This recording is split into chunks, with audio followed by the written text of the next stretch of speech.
where else would you be but the Dynasty Daddy trade show? Jeremy, it was a pretty insane wildcard weekend. Like all the lead changes and everything we had across the games, but I want to give you a moment to talk about your Carolina Panthers. One of those what a game games to kick off a wild card weekend. That one was nuts.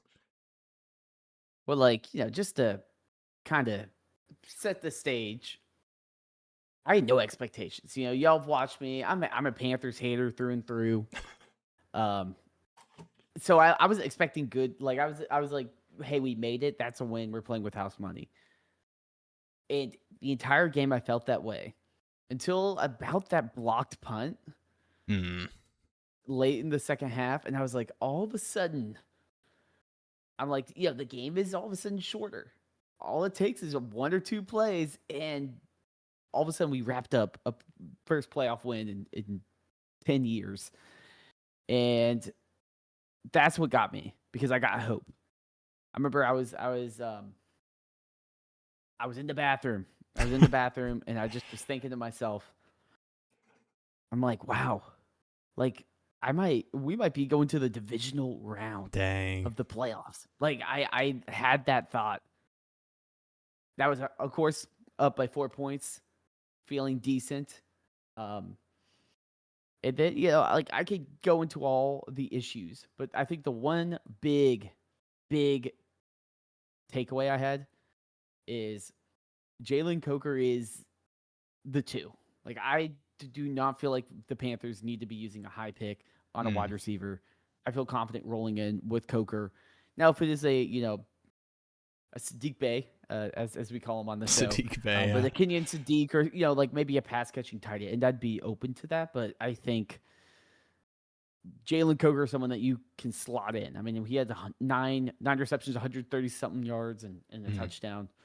He was phenomenal. So, but yeah, it was good to feel hope. I honestly have not felt hope since, honestly, it's been the Steelers game.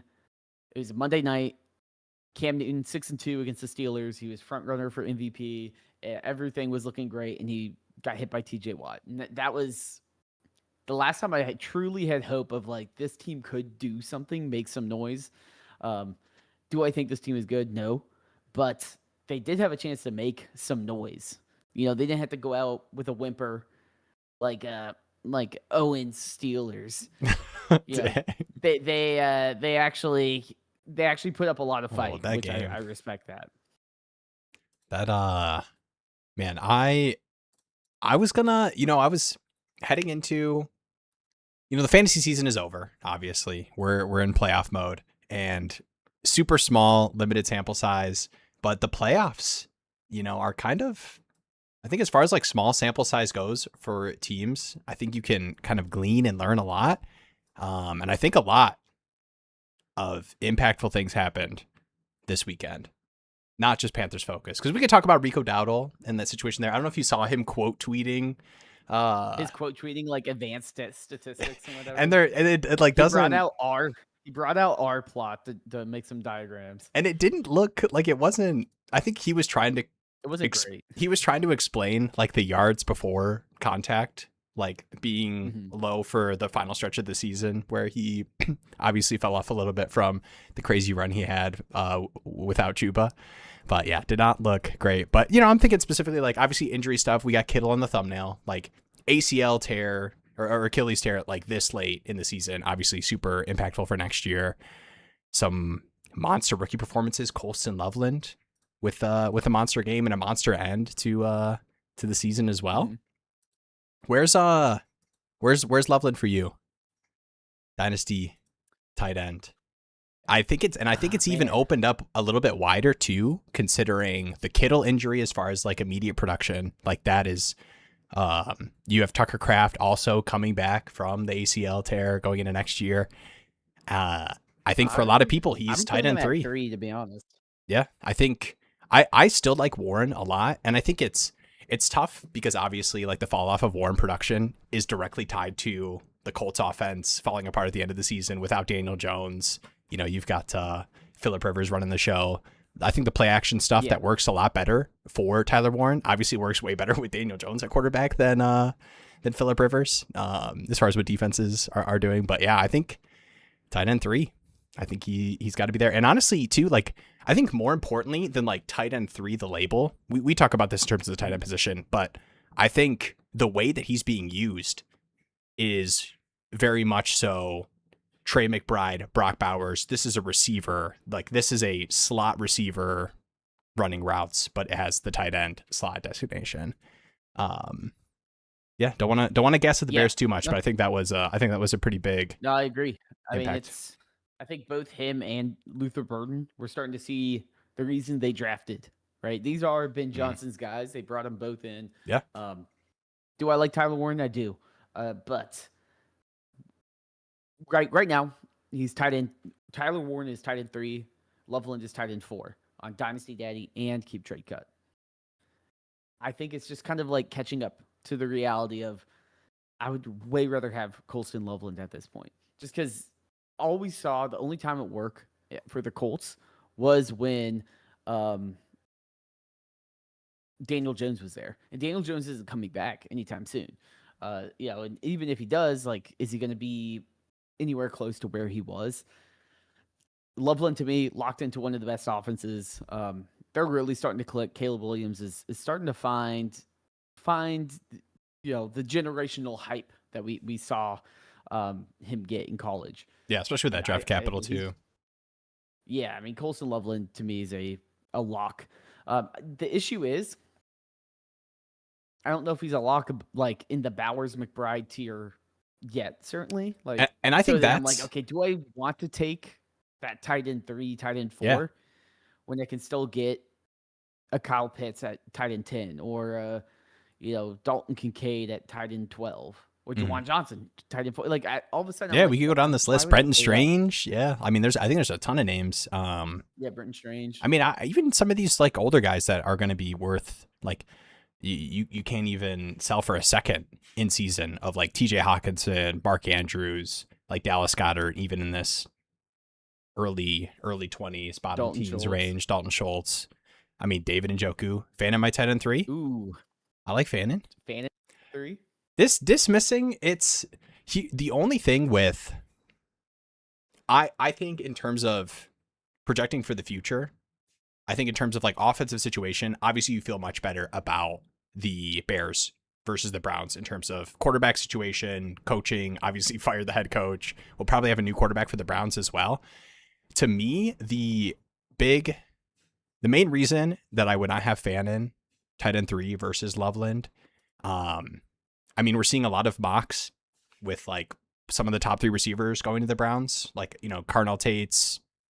I've seen mocked there a decent amount. Tyson, yeah. And I know like there's some buzz, especially with the usage at the end of the year, but it sounds like Njoku wants to stay. That would be one thing where, if Njoku moves, you don't have a ton of target competition. Maybe you have veteran quarterback versus, taking a dice roll on some later rookie. It should do or die.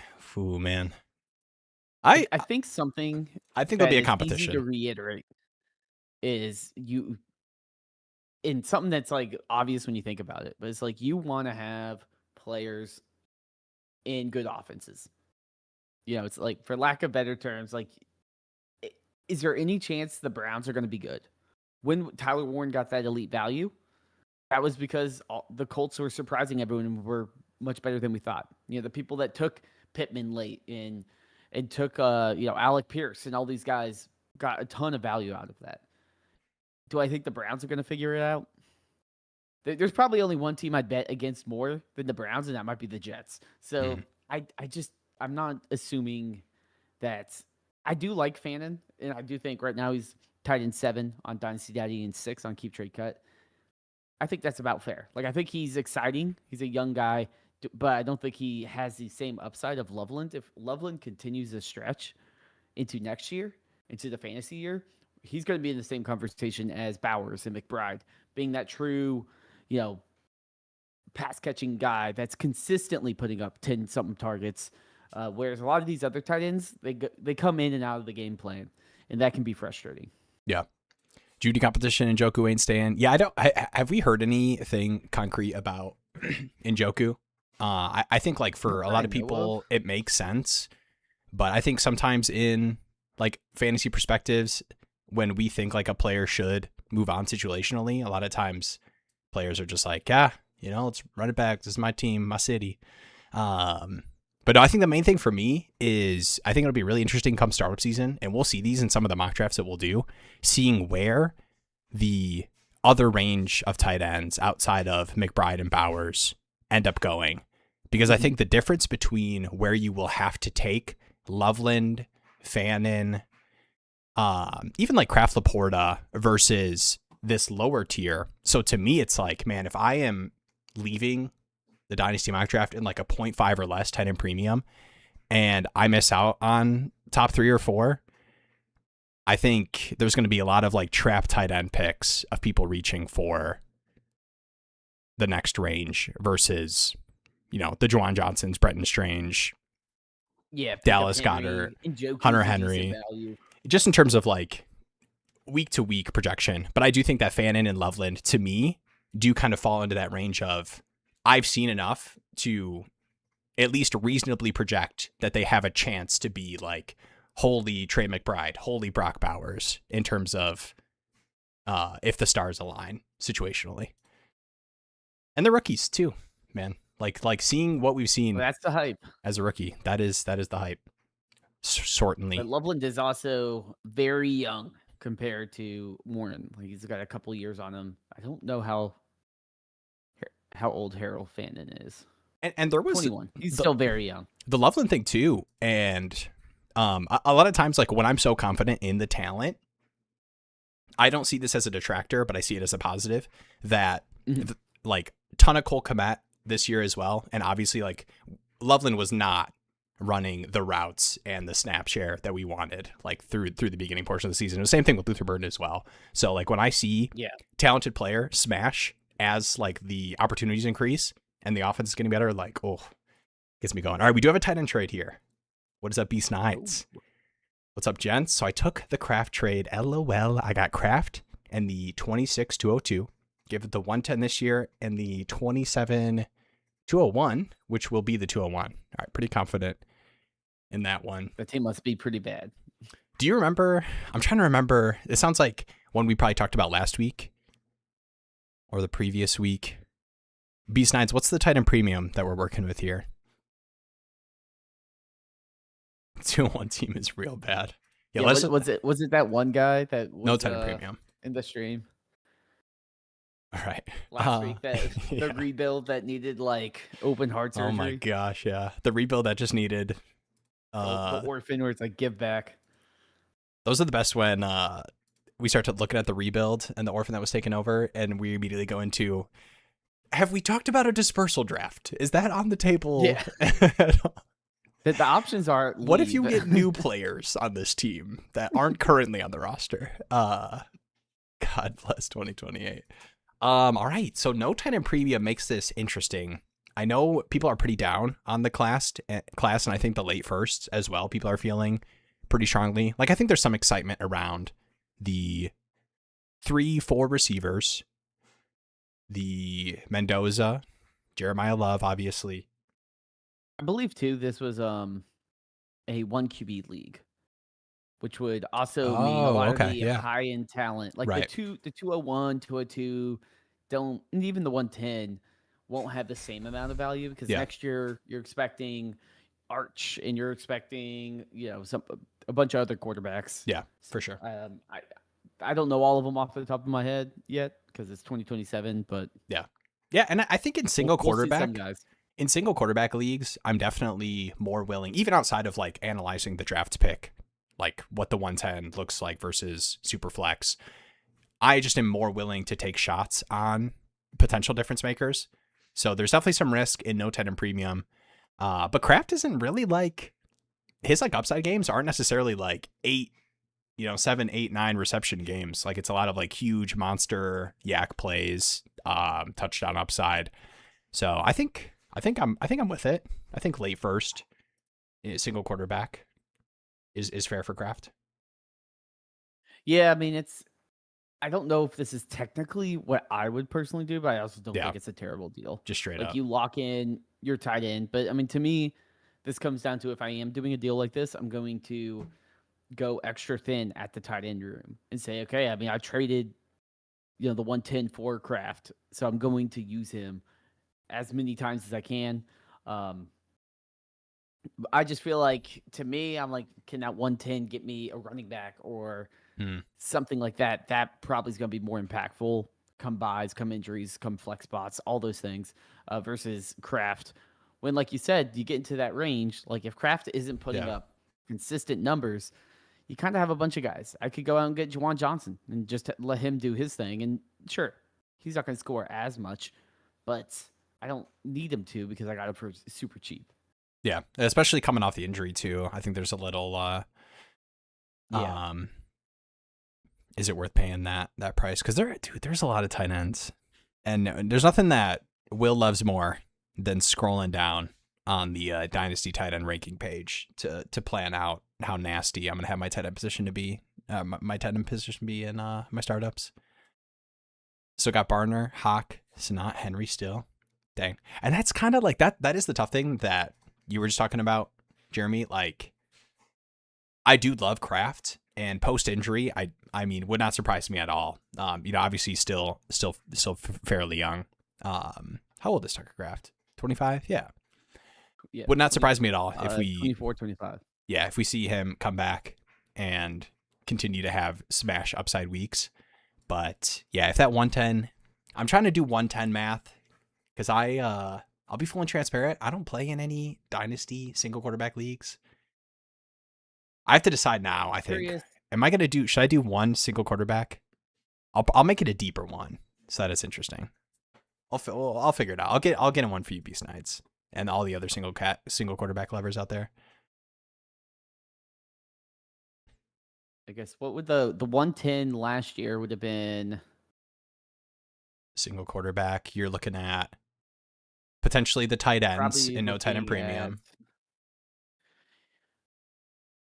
I'm trying to think what last year's draft. You'd probably like be looking RJ around Harvey, like a Luther Burden type. Golden was there. Trey Harris, Jaden Higgins, kind of those early second round wide receivers. Some of the running backs that are kind of in that range as well. The Bashal Tutin types. Oh man, I'm so excited to look at these. Start looking at prospects, like hearing the last draft, and then looking through all these Beast Knights chat comments about all these players that will be gone, and it's like we don't even know draft capital, landing spots. It gets me going. In my league, that is. Let's go. Yeah, Sadiq will get some hype, even though he kind of hasn't been as good as previously, but and I think he's certainly someone, especially if he gets the first round draft capital after having Loveland and Warren, people are going to start being like, oh, the hit rate is very good on these players. But prospects are all different. And we've had Kincaid has had a better year when he's played this last year. Sam Laporta, like we've had some pretty good hits at the tight end position in that kind of, obviously the early first guys. But yeah, all the way through early second. So I think there'll be hype and intrigue, especially if we get like a fun, interesting landing spot, which at the tight end position, there's going to be some fun, interesting tight end landing spots, 100%. Egbuka at the 112 is crazy stuff. Even heading into even before when people are first down round on receiver, his man. spot a little. Yeah.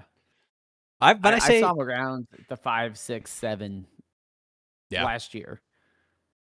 Honestly, he might still be there, given how the class is. Yeah, I think my latest Egbuka I drafted was the 108.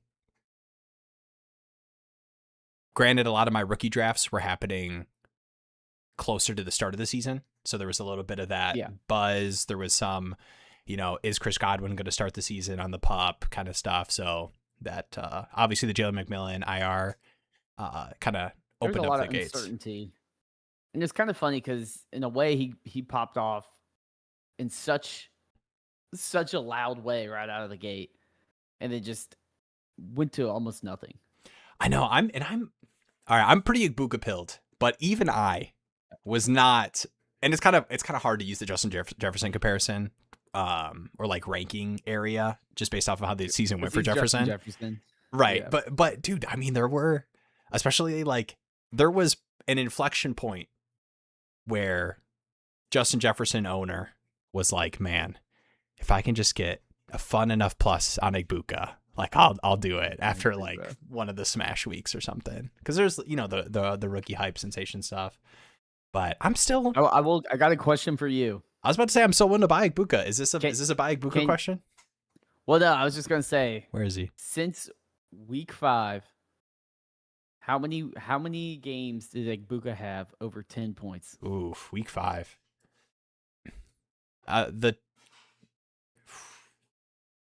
My guess would be.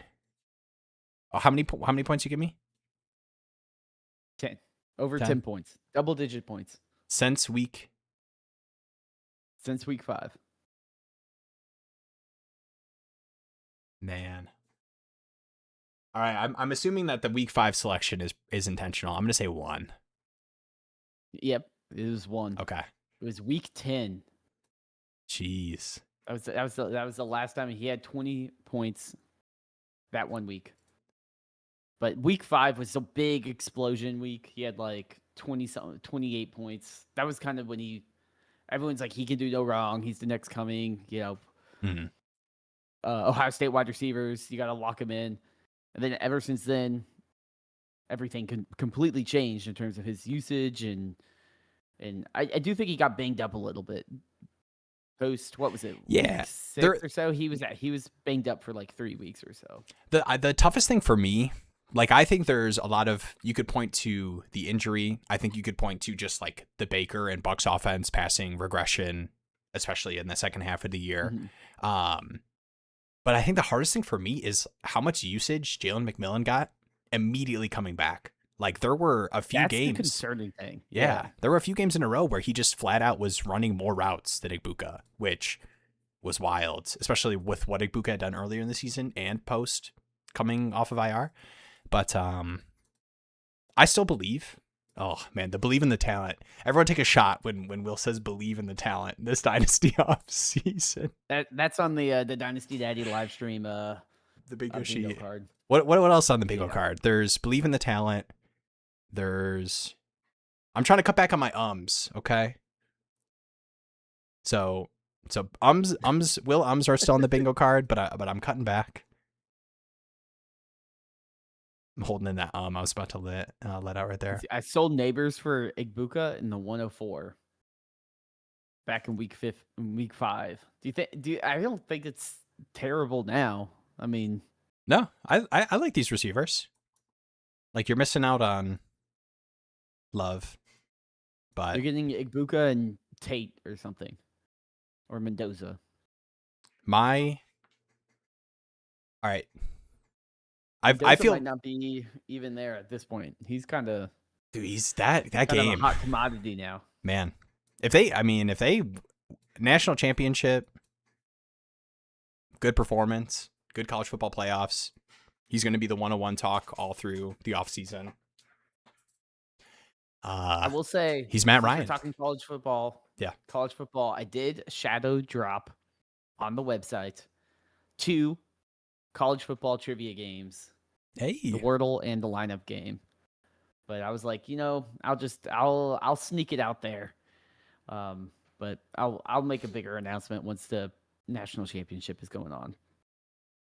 But yeah, I mean, I think the national championship should be interesting. Mendoza's going to rise up the board. I think people are going to just kind of like him. Some people are going to be like, he talks weird, I'm not into him. Mm. Other people are going to be like, oh, this is the quarterback you want. Do you think, and we've mentioned this before, but I think it is an interesting talking point heading into rookie draft season, especially since I mean, you would probably put it at like 95%, unless something drastic happens, that Mendoza is the 101. Probably higher than that. Yeah, unless he gets literally injured. Right. Like So catastrophic injury. So do you think, especially when like Mendoza is athletic, but like not seen as a runner? Like I know he's had a couple like scramble plays, but do you think there will be Cam Ward? And Cam Ward had a decent end of the season, but do you think the like the previous season regret of people who were like, man, I could have had TreVeyon Henderson or, Quinchon for a period of time, Egbuka, Colston, Loveland, Tyler Warren, but I took Cam Ward at the 104, Like, do you think people will have that kind of regret versus some of the early receivers? Because I think that is even more interesting because Ward even still, say what you will about the hype and excitement around prospects, it still was the 101 quarterback versus second round running back, late first receiver. And there's like a chance that we're talking about Mendoza versus early first round receivers. So I think that conversation, do you think Mendoza will push up to the 102, or do you think these receivers, if they go in kind of the first 15-ish picks, are going to stay ahead just based off of that fatigue? And the quarterback position in general. Personally, to me, I will say I pulled up the player profiler. They have a way too early Dynasty mock draft. They do have Mendoza at the 102.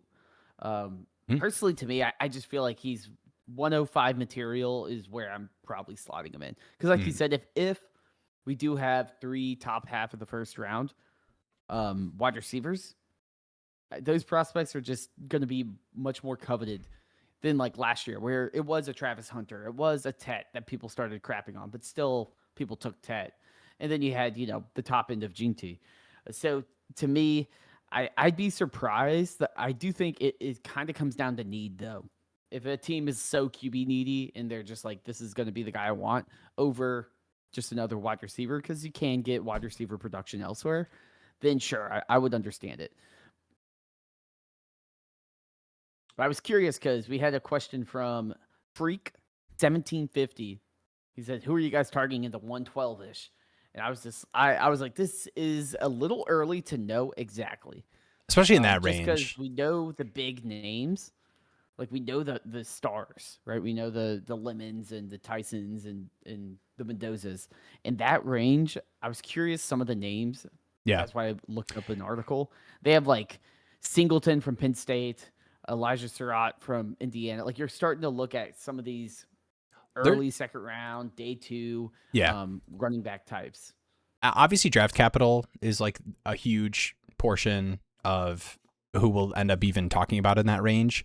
Because there's a lot of prospects. Like specifically, I know that the running back class is weak to people outside of Jeremiah Love, but there's a lot of like Jonah Coleman, Jarian Price. I like, and there's a chance that Jarian Price, combine, pro day stuff, like those names who people are hopeful are third round picks end up sneaking into the back of the second or something and start becoming interesting spots based off of landing spots for late firsts. So I think there's enough that is like intriguing me about the late first, but I am obviously not confident enough to be throwing out names other than prospects I like at this point. And I do have some live stream asks. I'm pulling up. I know I think we've got 3 or 4. So we can transition. Vinny's itching for some roster peaks. While you pull that up, Kyle, welcome to the back. What are y'all's thoughts on Jake Tunges for mid-second? Are you buying mid-second the tight end handcuff of Jake Tunges? Mid-second. First thing I need to do is make sure he's under contract. I don't know if he is. Yeah. Man. I would say I just looked up tongues, so that didn't help. I mean, if you knew you had Tunges in like, let's say it's a 1.75 or not 1.75 10 in premium. If you knew for a fact Kittle was out the entire season and San Francisco's not making any changes, and it's Juwan Jennings, Pierce Hall, Tunges, no tight end in the draft. I've been impressed with Tunges when he gets the opportunity. I'll say that. That being said, he does not have a contract. So I'm not sending, like, maybe in the future, if he gets the contract, maybe I'm sitting here saying, okay, maybe I try to buy him.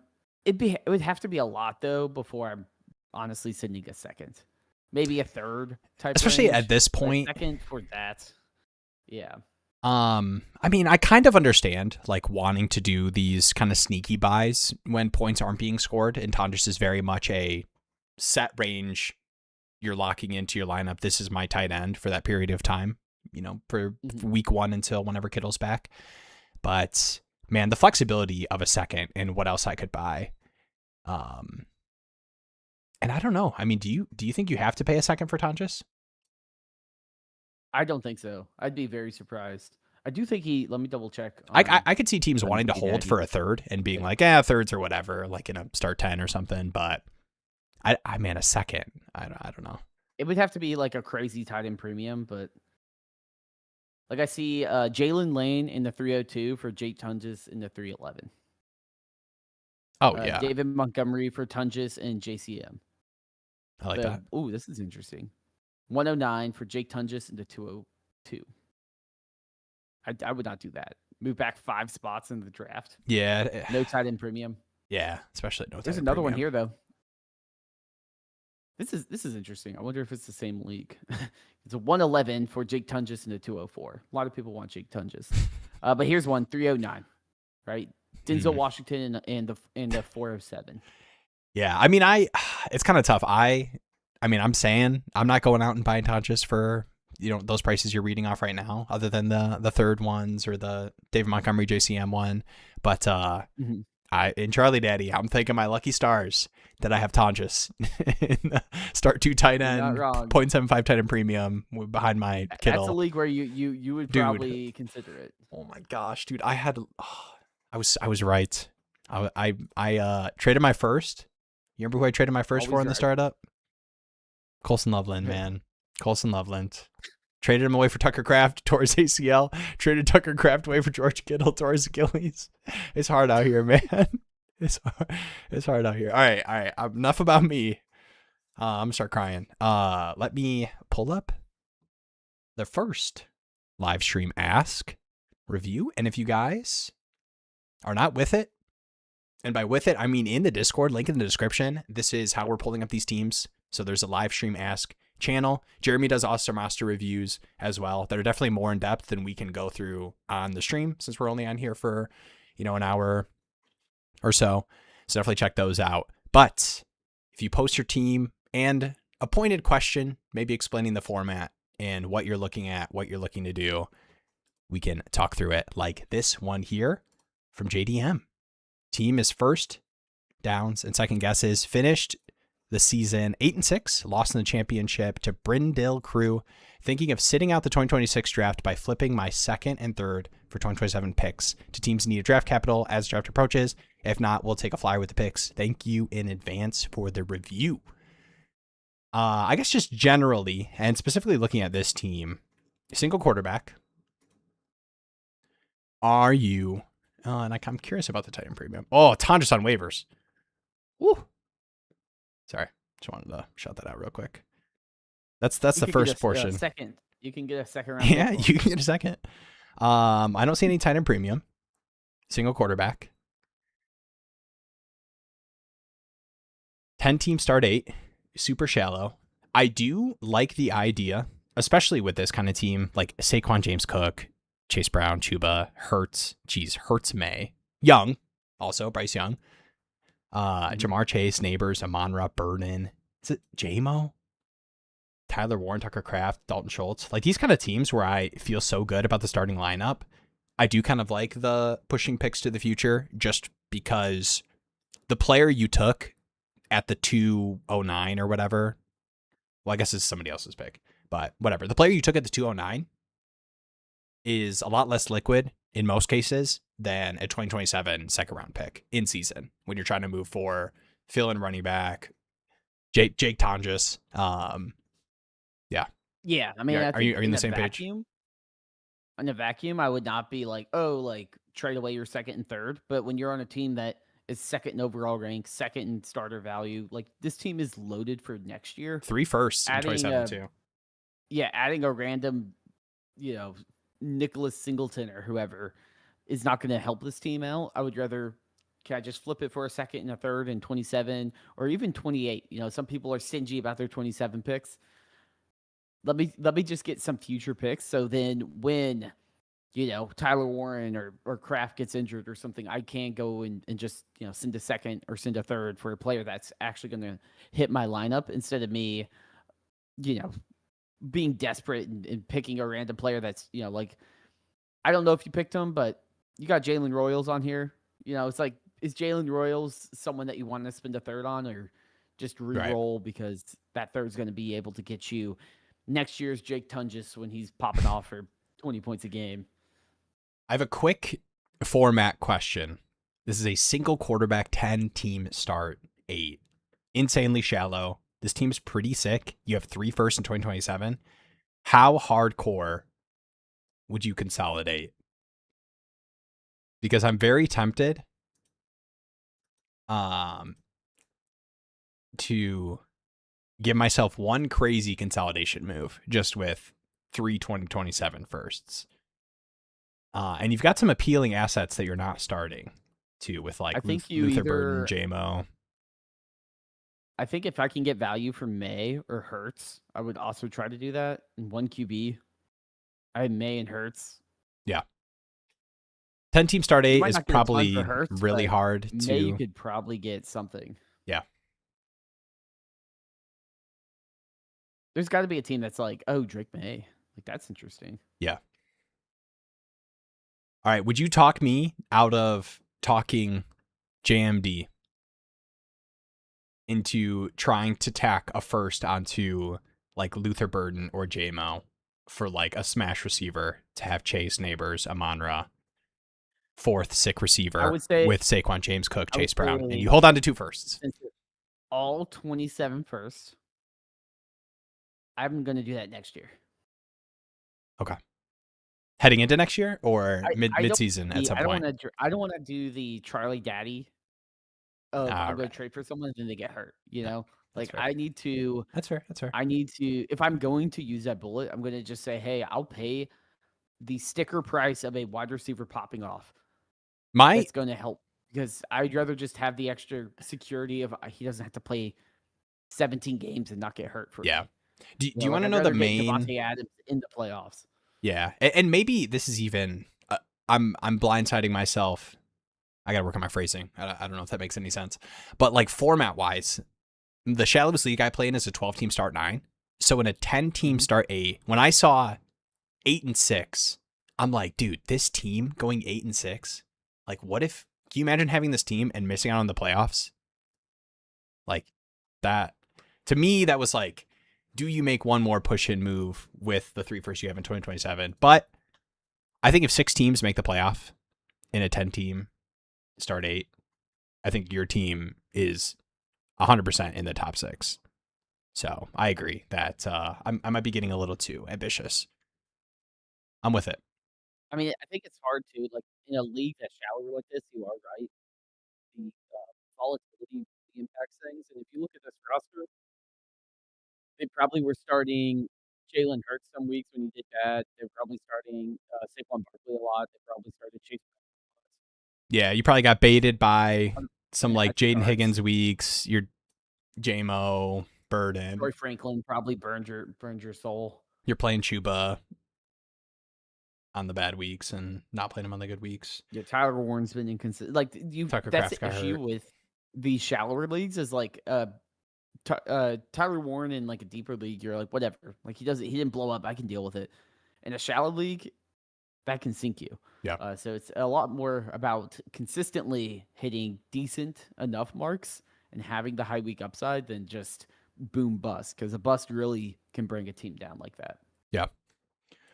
All right, let me get the next one ready.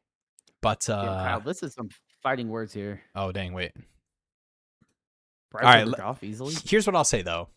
Yeah, you're pitting the QBs up against each other. Are you gonna feel that way when we got Mike McDaniel, offensive coordinator?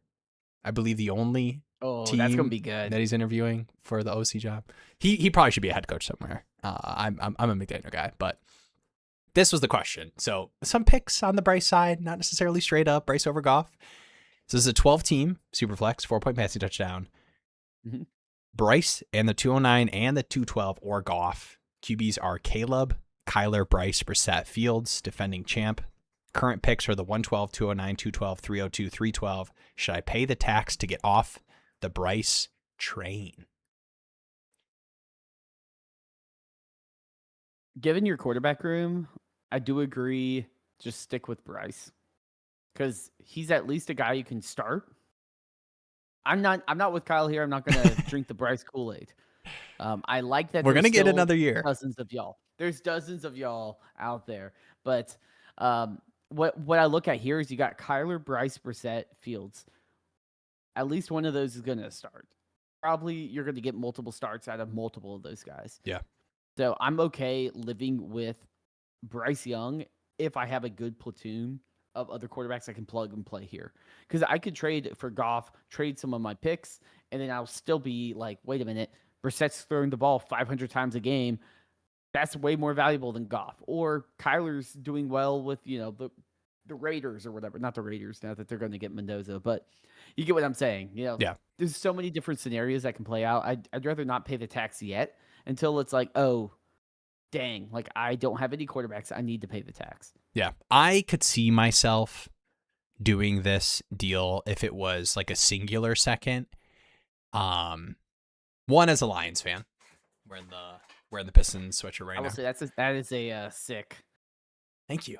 I don't sick logo. I always love the old Pistons logo, man. I agree. I don't buy myself a lot, especially clothes. I'm not a big clothes shopper, but I don't know if it was like 2 years ago or something. I had like a really good fantasy year. It's just I'm a thrift shop guy, I don't do much. I work from home. I sit and do live streams on here. I don't need to look too pretty for you guys. Sorry. Not to do the Kyle version, the Kyle Bryce over Goff version. Almost as cool as the Hornets. The Hornets. Ooh, the Hornets. Okay. The Hornets strip is kind of the best. The Hornets strip is pretty nice. I'm not gonna lie. But I think I had a good fantasy end of the year, and I was like, you know what? I'll buy myself a $100 sweatshirt. I've never done that before in my life, so that was this purchase. So I got to whip it out for the live streams. But all about the Bryce train. Chew. How many years is Bryce Young the Carolina Panthers starting quarterback? Does he get a new contract after next season? I'm scared. Half a year. Oh, that's rough. I think I will say to this point, the half a year comment, I want to add, this is the first year where you can't just be like, oh, he's cute, like it's working out. I don't want to get stuck with the Tua type contract. That is my concern. Is like we kind of overachieved. We made the playoffs. We almost won a playoff game. If it's going bad, like I'm fine just running it out, let him walk. I don't know the comp pick math, but you might get a comp pick. But I'll live with that outcome versus giving Bryce like 5 years, 200-something million. If we re-sign him for kind of like a Darnold, 2 year plus 1, 60 million or something, I'm like, okay, whatever. That to me, I'm like, you need a quarterback, and if he's at least all right, then sure. But to be honest, to me, I'm just tired of watching Bryce. I'm tired of it. I need someone that looks a little bit bigger back there.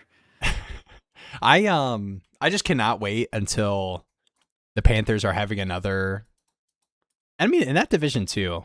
I like the Saints, but I feel like every division game between, Bucks, Atlanta, Saints, Panthers could easily find themselves. That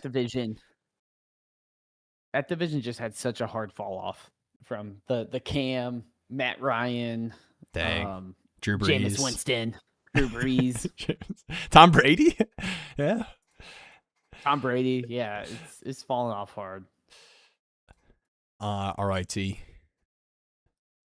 All right, we'll hit this one, and then I've got Big Diaz's. I think he referred to it as one of his worst rosters. Try not to hog the time, but I will post one of my worst. We'll take a look. All right, what's up, Steve? Got May, T-Law, and Dart in Superflex. Nice. Was the 1 seed and lost in the semis. Got offered Jefferson, the 111, and a 27-second for Dart, JT, and a third. Ooh. I mean, you have May, T-Law, and Dart. These are the kind of moves I want to do when I have 3 high-valued quarterbacks.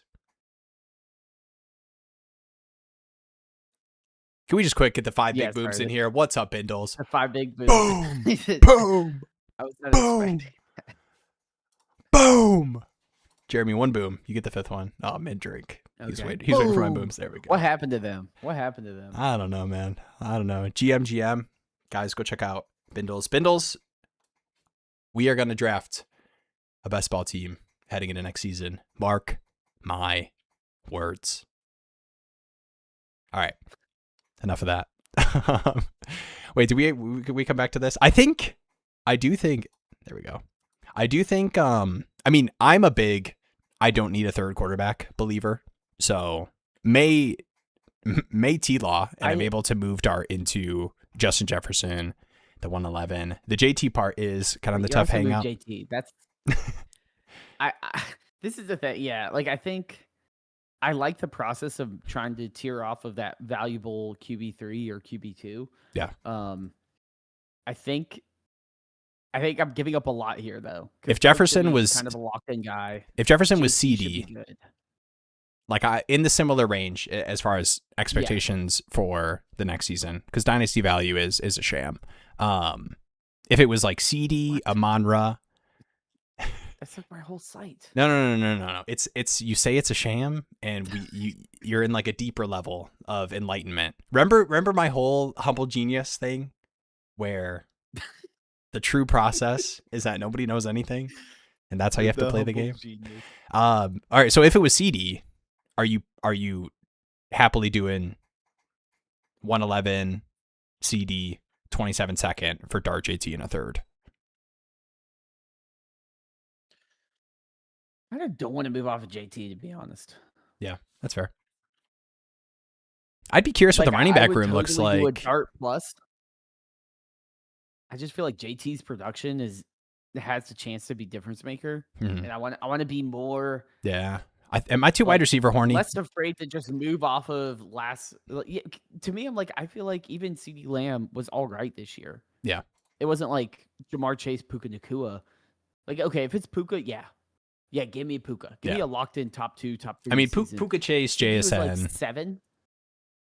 Like, I'm all right, you know. All right, Amon-Ra. To me, I'm all right with that. Like, I'd rather get a locked in true bell cow running back. There's not many left. Yeah.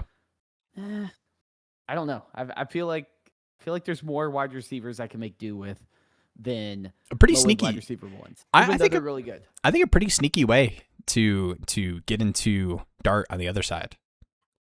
I think like this is how you want to cash out on like disappointing superstars like Justin Jefferson, where you can turn into JT and Dart and like fix your QB2 spot and get a smash running back projection.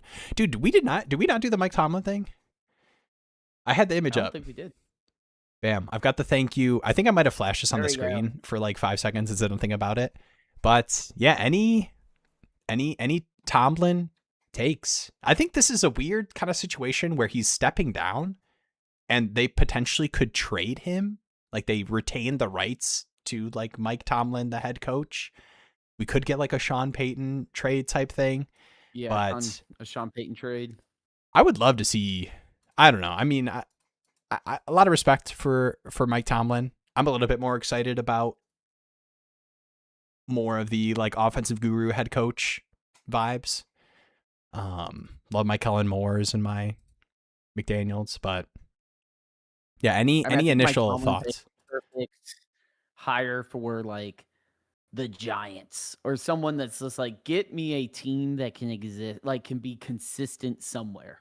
But when you're trying to hit the high marks, he certainly hasn't been able to do that, especially on the offensive side of the ball. I mean, they do have a very expensive defense. That defense made a ton of plays. C.J. Stroud, looked like the second best quarterback in his draft class behind Bryce Young. CJ Stroud made some NFL plays, certainly. Yeah, CJ Stroud looked a little bit lost out there sometimes.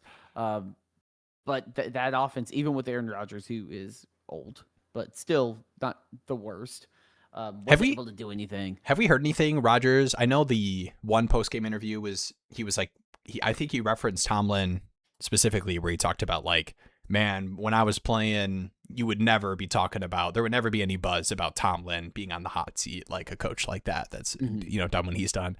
I haven't heard anything about Rodgers' return for next year. I mean, we all know Aaron Rodgers. I'm sure we won't find out until 230 days from now. He has to do a darkness retreat, go on Pat McAfee a few times.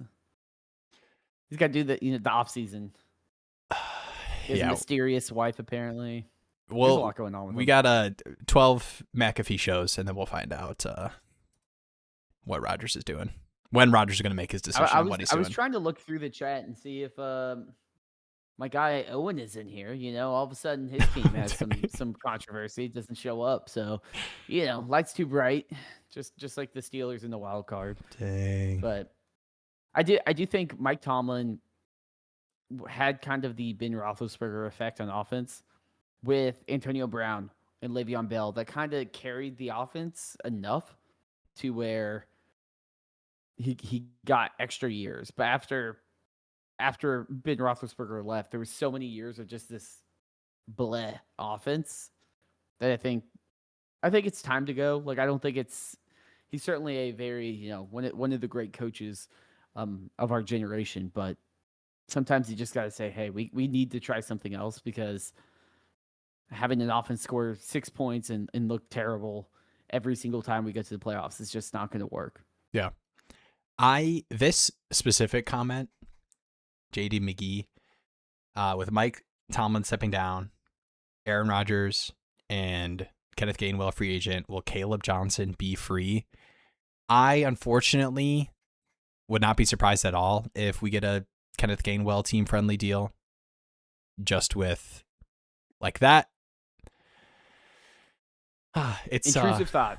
Oh, go for it. Watching the game, I thought Kenneth Gainwell was like their only big playmaker. He's pretty good. I mean, like he'd make like one or two cuts. I'm like, oh, he kind of is the nice. perfect 6 Rodgers yards. running back too. Like the check down into something. The please God don't let defensive lineman sack me. Where's Kenneth Gainwell? The Amazon Basics, Aaron Jones. But yeah, KOC to Steelers in trade. Wolf. They would never. All right, Bijan and Hall are the other two running backs. The Browns, the Ravens, and the Steelers all just rotate coaches. That just do a roulette of coaches. Didn't the GM make a comment on that? That would be hilarious. You get Stefanski. Yeah. Oh, all in division. And then the only coach that's kept their current job is Taylor with the Bengals. Yeah. Jeez. Ooh, traded a first preseason for Kittle. Still in title. Let's go. You know what, Jake? I'm in the same boat as you. I had a Kittle trade. It was hilarious. I made a trade where I sent away like a first, Nico Collins, some interesting players for a group of contending pieces. It was 4 players. I got Kittle, Lamar Jackson, Kenneth Walker, Zay Flowers, and I think I only started Zay Flowers in the championship game after all that. And I also won, so let's go. Good job, us. All right, let me read this one. That's also on the bingo card. That's the free space. Shout out to me. The Will victory lap of league he won. Hey. You got to enjoy it. You don't win them all. That's how you got the Pistons hoodie. That's true. That's how I got the Gibbs jersey. Let's go. Keep getting me Detroit stuff. Shout out to Bindles, Detroit fan. Let's go. Tattleman. In single quarterback, would you try to convert May for T-Law and Parker Washington? Jags fan, by the way, if you can't tell. I knew. I didn't put it on my mental show sheet, but I knew we would have to talk about Parker Washington. I like Parker Washington. I don't know. Do you like him that much? I like T-Law, but 1 QB. Oh yeah, it is 1 QB. To me, 1 QB, I would say, can I get something back? Can I get like a pick or something. Like, I wouldn't hate it. Yeah. But especially if someone's trying to buy QB, May, like they're willing to yeah. be moving multiple pieces for Drake May in a single quarterback. Yo, what's up, Larry? We are, you know what? I'm locking in. We're getting to the DS team on here. Switch it over. Boom. Okay, wait. Be cool. All right, so apparently this is a the meme of the guy standing up in the courthouse. Title man saying, and honestly, I'm also higher on T-Law than May. Wow. That is, whew. That is a good hot take. The tough, and I am a Liam Cohen believer. I'll give you that. I'm a Liam Cohen believer. I think Trevor Lawrence is a good quarterback. I just cannot argue him over Drake May, just like in pure quarterback conversation. And then I think you get more rushing upside, consistent rushing upside out of May. Even though T-Law rushing touchdowns kind of went crazy.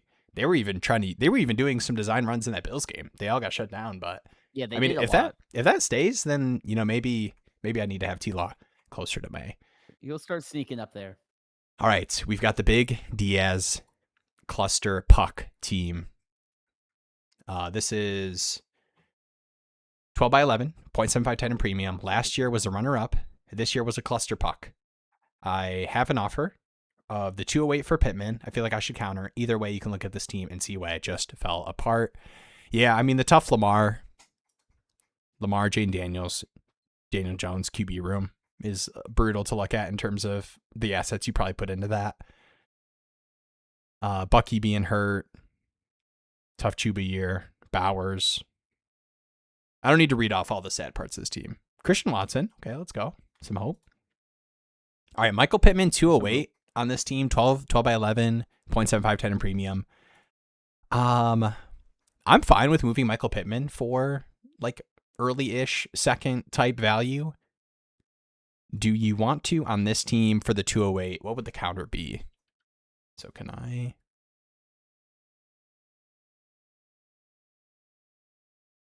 The 208? I think I'm probably holding Pittman for the 208 with this team specifically too. Like I feel like this is the kind of team where if I had a 208, I wouldn't mind using it and just kind of running it back like on a Michael Pittman type, running it back with Lamar, Jane Daniels' running back room.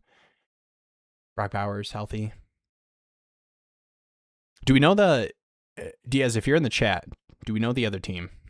Or Jeremy, do you want to help me figure out the fastest way to figure out who the 208 pick is?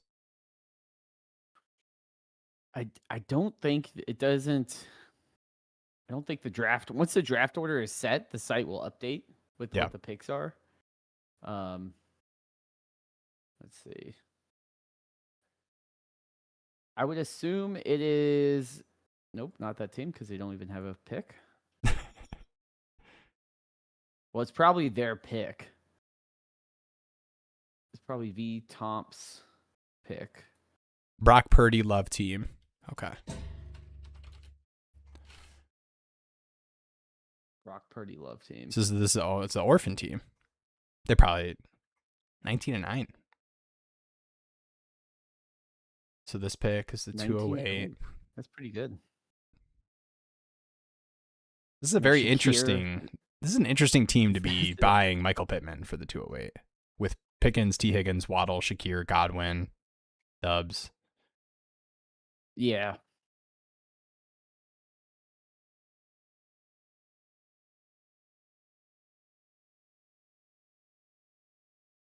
I would say, too, I would probably try to... I don't know how you feel about Christian Watson going into next year, but injury history, his value's a little bit back, and not having to rely on the Packers. You got Tucker Kraft coming back, healthy Jaden Reed season, Matthew Golden breakout potential. I think that is someone I'm honestly probably more looking to sell anyway than Pittman with a who knows who their quarterback is situation. Because I feel like Pittman has a more locked-in role. Like, I know if they start passing the ball, Pittman is going to get the ball. If they bring it back Phillip Rivers next year, Pittman's going to get the ball. Do you feel the need when you look at this roster? Like if I drop this roster on your lap, Jeremy, this is your team, and you get to make one big move heading into next season to gear yourself up for the bounce back. Mm-hmm. Are you tearing down off of Lamar or Jaden Daniels to bolster the running back wide receiver room? And you are just Lamar and whatever quarterback I get back, and then this room. I don't know, to be honest. I don't think I would do that.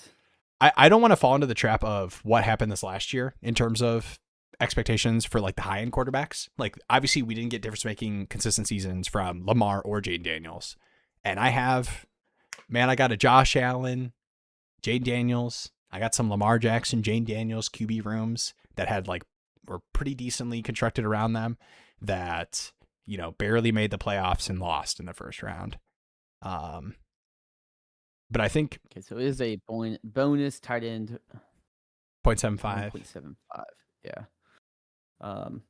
Because I was saying I'd be, depending on the format, more open to tear down off of like a Bowers, but I think I'd honestly look to tear off of Jefferson if I can get the green number.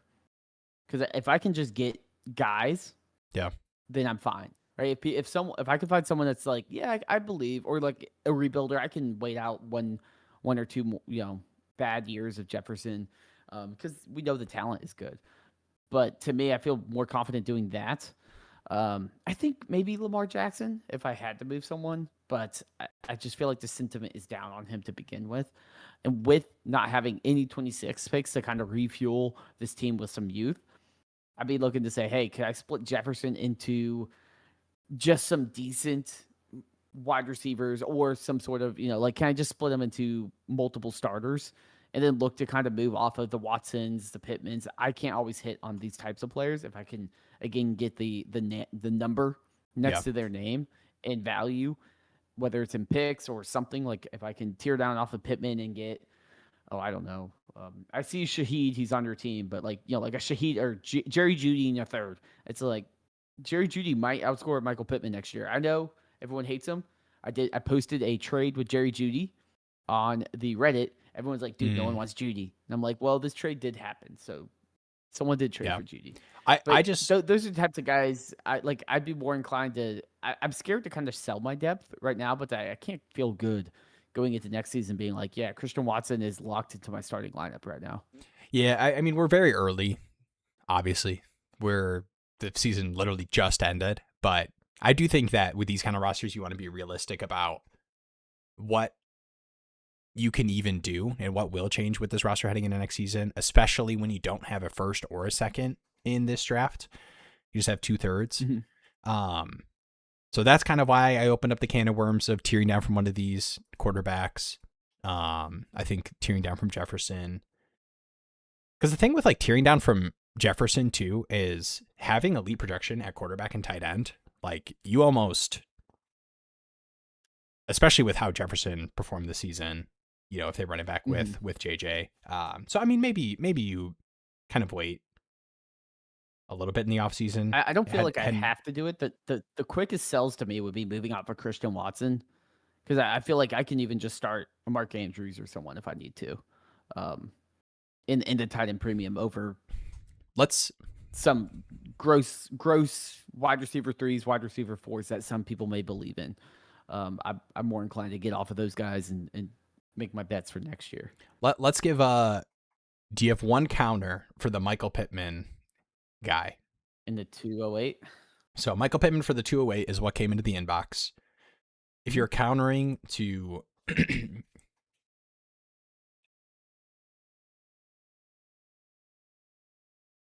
I mean, I would love, and I probably it's terrible value. No, I know, and man, maybe I just how much more can it get? Here's Isaiah Bond and the 208 for Michael Pittman. 10 teams start 10, even shallower. So, but I don't know. Like 205. I find myself wanting to, maybe this isn't the right team to do it with.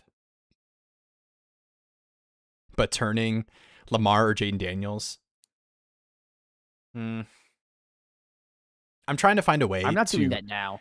I'm doing that like Jeremy, I just get excited. If Lamar goes off for 2 30-point games, everyone's like, "Oh, he's back." There's a reason he's. I'm a Purdy guy. I'm a Purdy guy. Okay, that's where that thought was starting. A Purdy Pickens, Lamar type, Jaden Daniels type beat. You know. But I would be more inclined to move off of a Jefferson, just because that situation, we don't know when they're going to get a quarterback that's going to be able to feed Jefferson the volume, the hold his elite value. And if we can get off that now, I'd rather get that elite value without disgusting. Without having to go through the ups and downs of him having another bad season and his value drops to wide receiver 13, and now I can't get the haul that I was going to get before.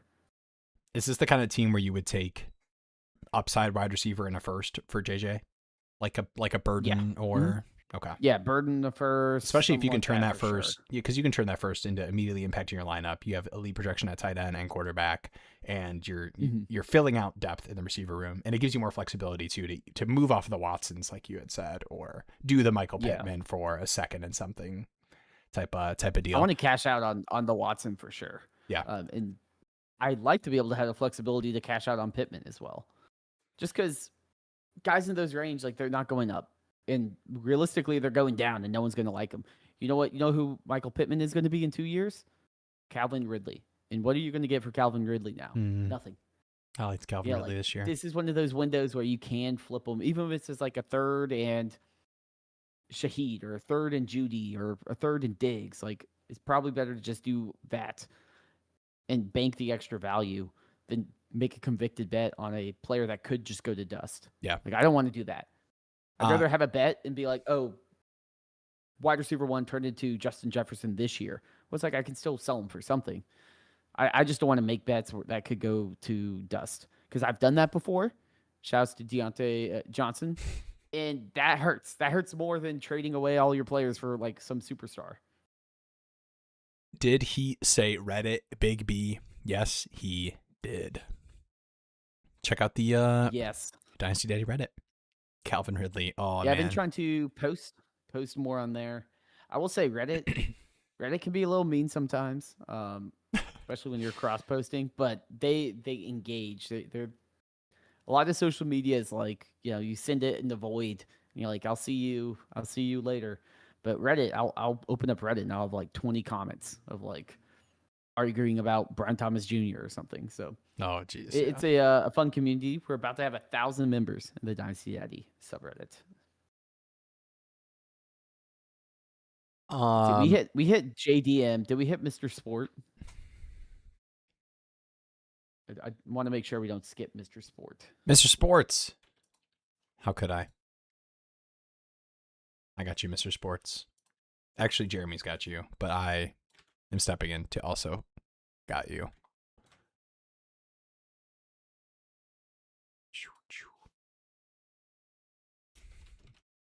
Mr. Sports. Okay.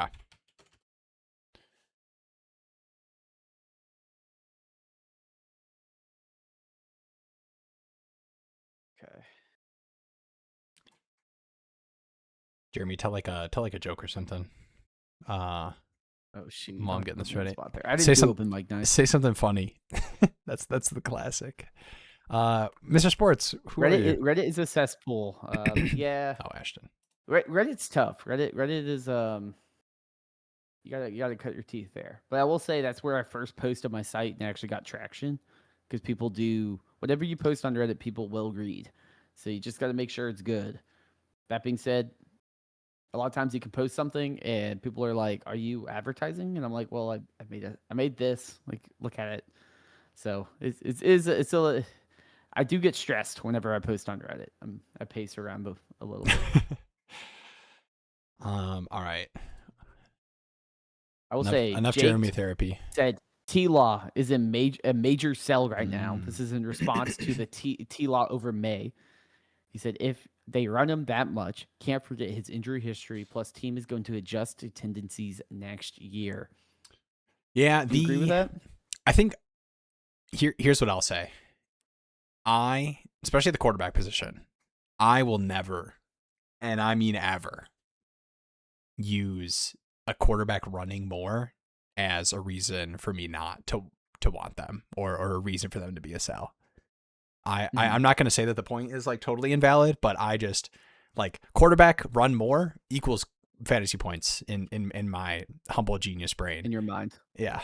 I will say the touchdowns I don't expect. Value right now. Yeah.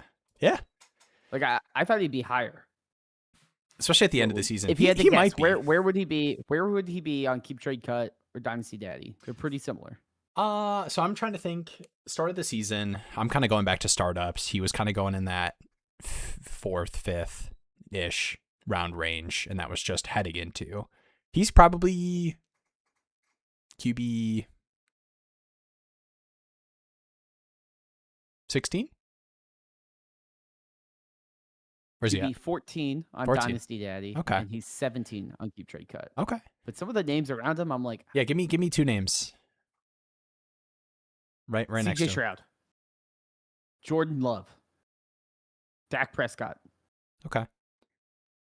Kind of in that range. Yeah. I think too. I think it goes Bo Nix and Herbert, but they're higher up. I think team success cannot be undervalued in terms of assigning value to quarterbacks. So like when people talk about Jared Goff, like you get a bad Jared Goff game and it's like, oh my gosh, like, the Vikings game was terrible. Yeah. And then you take a step back and you're like, okay, the Lions are heading into next season and the next couple seasons are going to be projected to be a playoff team.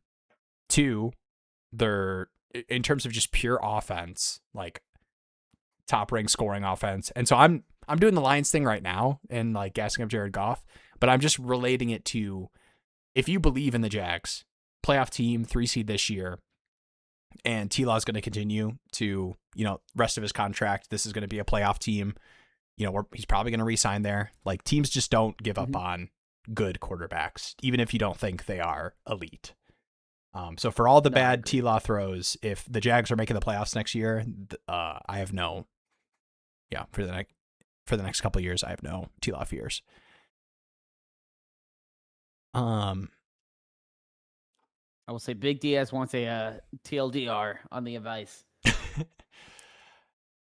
I was willing to hear out tear down offers from Lamar or Jane Daniels, but I think right now is probably a difficult time to have that conversation.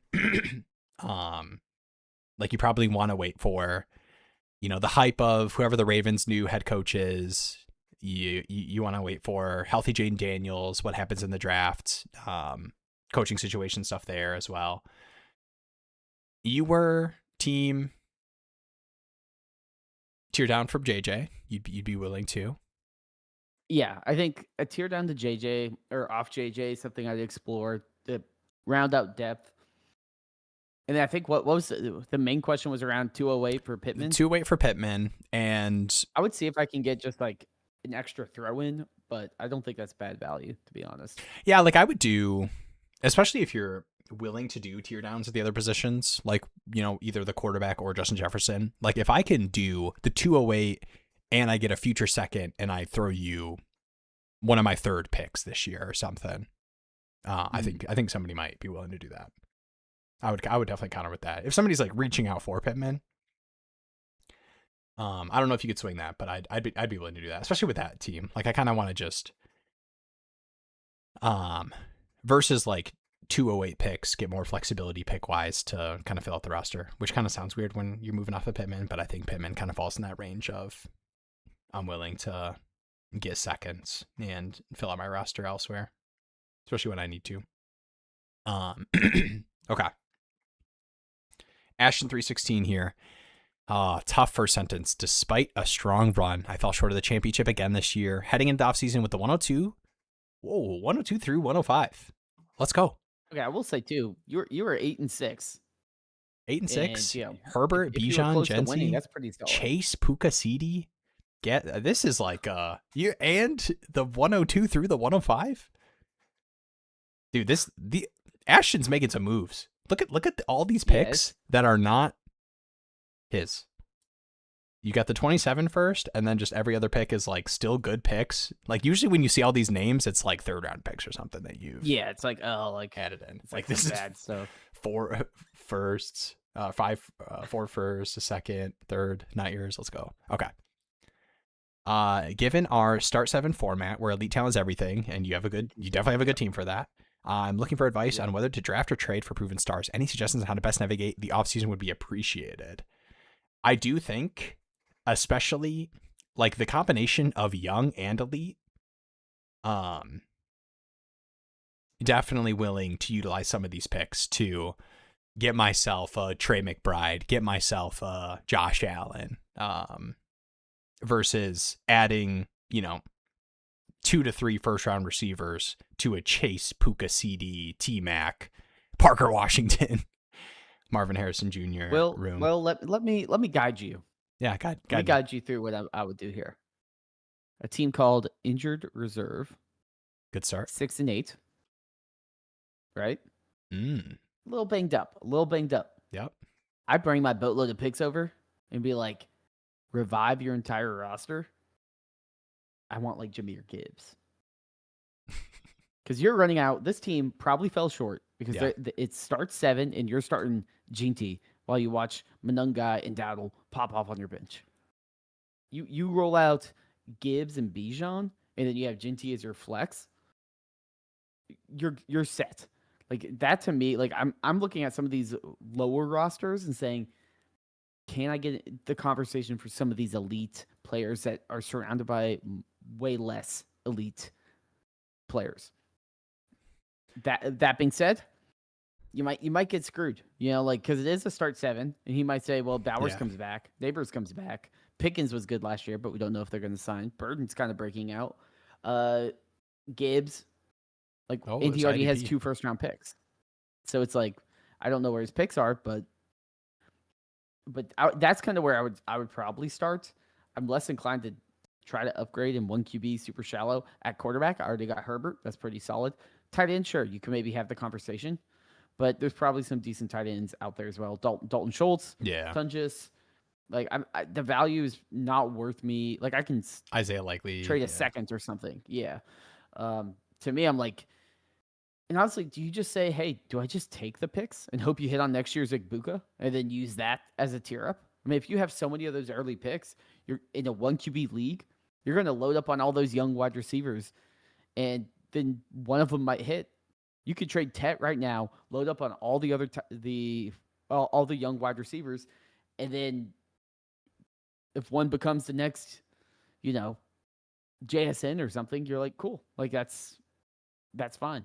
Because in a shallow league like this, the only way to get elite value is if someone's willing to move off of like a Gibbs, but most people aren't because they know one good Gibbs year can win you a whole thing. Yeah, you have to overpay. You got to take those high value picks. You got to take those high value picks and hope you hit on those guys. And sometimes you get the Ashton Ginties and you're like, dang, or the Marvin Harrison Juniors, and they're just kind of like there.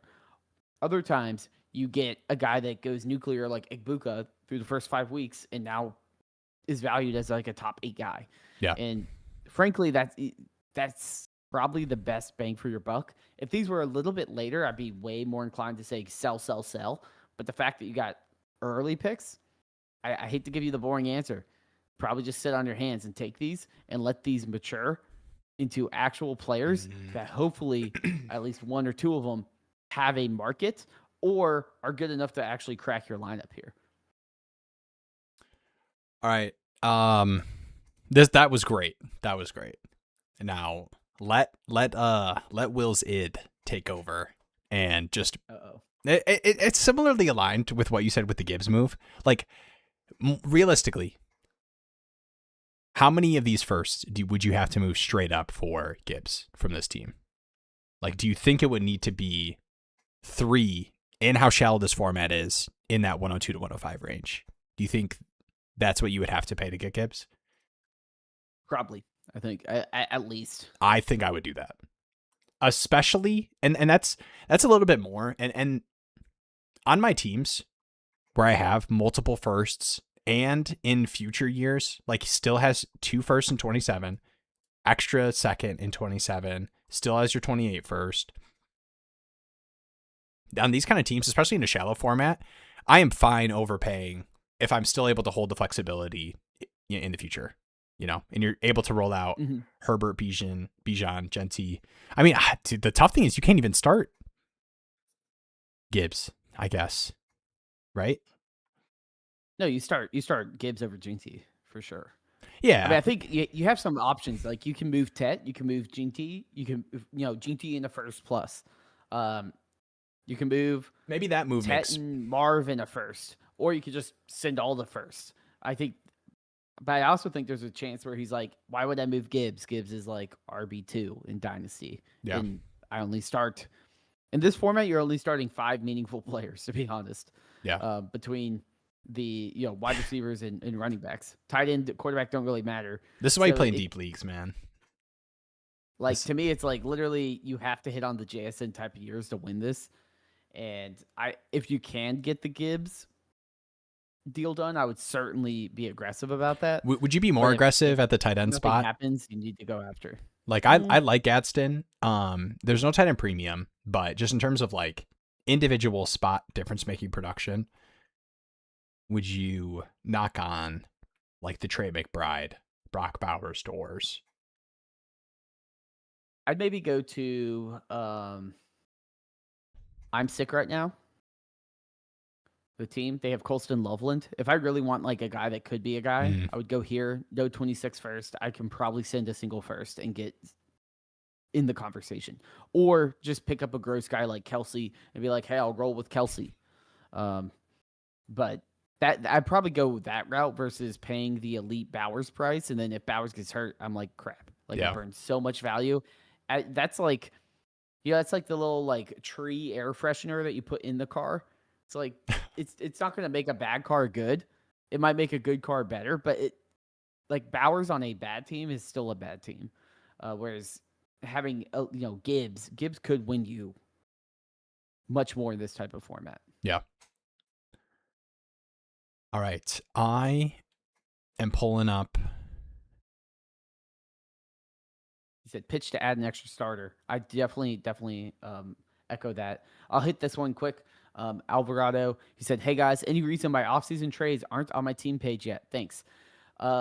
Yes, the reason is we are doing fantasy wrapped. So when you go to your account, all accounts are linked by the season. So currently the default season is 2025. You can click that drop down and it'll be 2026. If you link your 2026 league to your account, everything will sync like it usually does. That will be updated in like 2 weeks or so. I usually like to do it like around the Super Bowl is when I officially default to 2026. It's kind of a weird timing thing of like a lot of people come to the site for Wrapped. I don't want them to log into next year's league or something. But it's I appreciate the patience as we work through just the transition period. I know a lot of people are like, wait, why isn't this here? Or where's this go? A lot of the data during this time is very inconsistent. So we're trying to make sure it's as easy for everyone to do. And I will say, while we talk about this, I do have a in the Discord and on the Patreon, because I saw 2. I don't know if we called it out, but shouts to Paging Dr.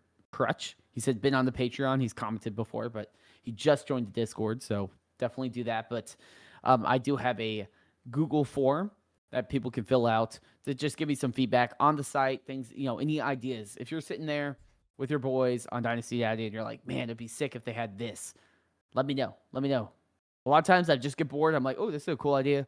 Let me add it. So, if you want to see one of your ideas on Dynasty Daddy, or if it's just one little thing that annoys you, let me know. I am looking for feedback to try to plan out my 2026. Heck yes. And I am ready. I know we have another sound. Oh, your, bang. air horn.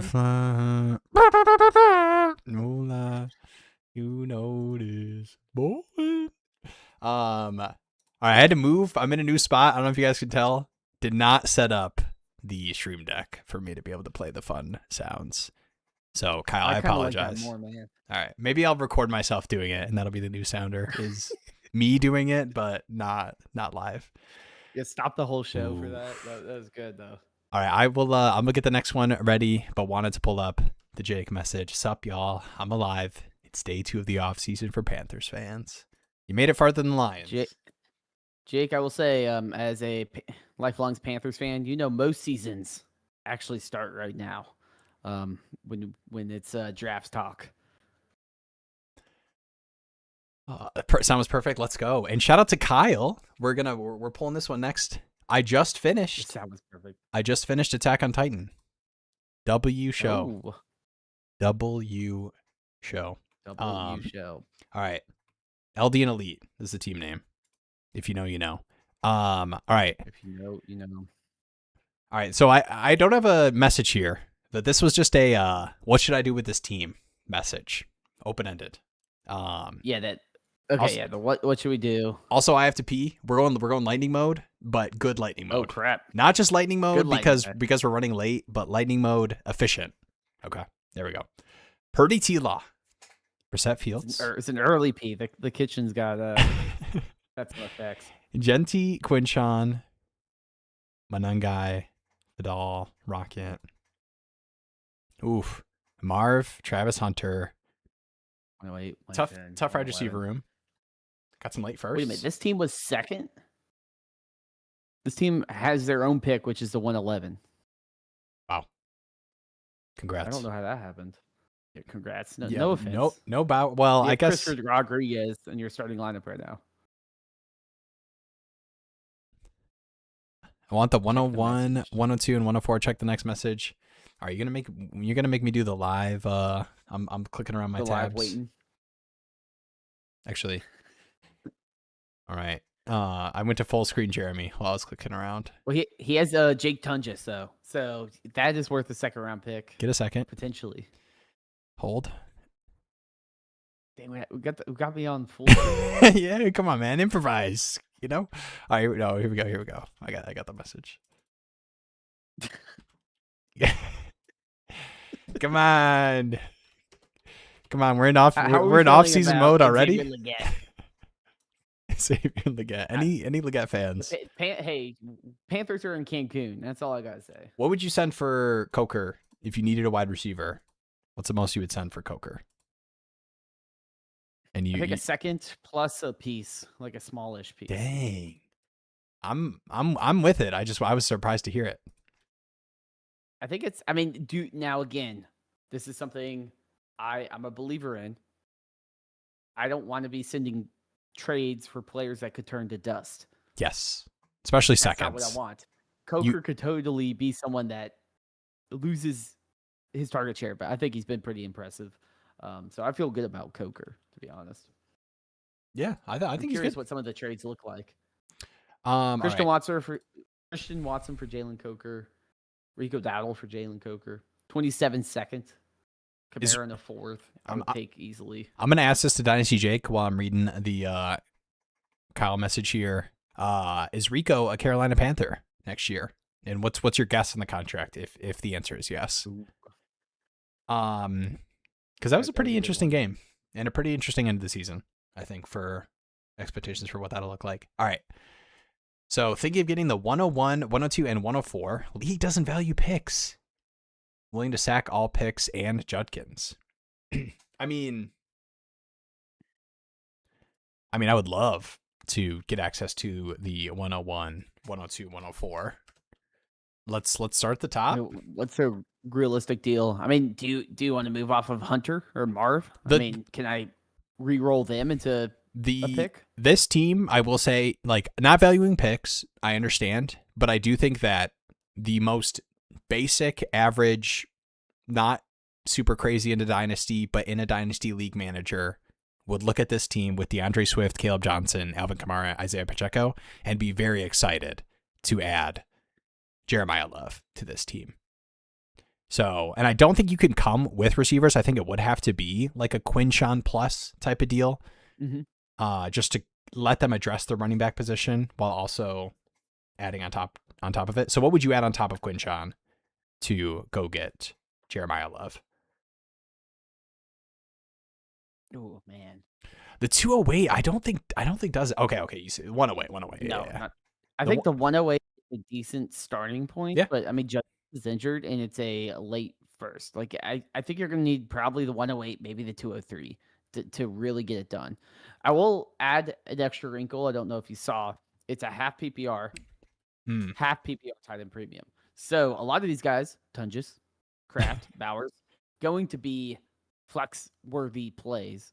So that's something too to add. And that also makes me sit here and say, I'm probably, I mean, could I do like Judkins and Marvin Harrison in the second or something? Like, can I get value for Marv? In a half PPR league, I'm not the most excited about starting Marv each week. Can I just what's the wide receiver room for this team? Not that I want or need Marv to be a focal point of it. It's half PPR. It's half PPR, double tight end premium. Travis Hunter, I'm with it. 3 wide receiver spots, but like Pat Bryant. You could find an oldie but a goodie receiver 100%. So that's fair. Yeah, and plus, like if I'm trading up and getting like what was it? Trading up the Bills wide receiver too. No, I'm just kidding. What was it? Trading up to get the 101. If you get the 102 or 104, you're getting a wide receiver. You know? Yeah, that's true. I don't think you have to trade Judkins plus. But I mean, I think you could probably do Marv in a second and maybe get the 104. Early wide receiver in love. I like that. Let's roll. So we are super flex. I know 104 here. Puka, Worthy, Ayuk. I mean, you might be able to use Marv plus to get into the 104. What I'm thinking is like I kind of want to keep the 108. I think the 108 by the time we get there is, especially in a double tight end premium, we're gonna be looking at Sadiq looking pretty good. We're gonna be looking at guys like Denzel Boston, KC Concepcion. There's gonna be a lot of guys in that range, and also Dante Moore and Ty Simpson. I think that pick might still have some value that hasn't been realized yet. And these can fill out the roster too. Like I think, especially in half PPR, like I was talking about, like, or you were talking through, like this doesn't need to be, you know, you do the Quinchon trade and then you're locked into this is your receiver room because you used assets to do the Quinchon for Love 101 trade, like the 110, 111, those can be moved for receivers, or you move back and get I'll flip the mirror back at you. You know, you said, what's your wide receiver room if you trade away Marv or in Hunter? Yeah. I'm like, if you don't trade them away, what's your wide receiver room? You got a wide receiver 2 without a quarterback and a DB. Hey man. You got a wide receiver 4 behind Myers and Parker Travis Washington. Travis Hunter could easily do what Parker Washington did if he gets a chance. To me, I'm like, can I cash out on? Can I get the value for them and just re-roll? I want to move Tucker Kraft on this team. I mean, obviously it's tough. No, I'm not doing that. Not doing that with tight end premium. No, double tight end premium. You're flexing. You're flexing Kraft every single week. It's double. My flexes are because you're saying 0.5 in the 0.5 at PPR and half bonus. All right, that's fair. 3 startable wide receivers a week. That's how I'm approaching this. Okay. All right. So I can get rid of Hunter. I'm going to show my mouse. If I can use that to load up and then keep that one away, maybe it's Denzel Boston. Maybe it's another.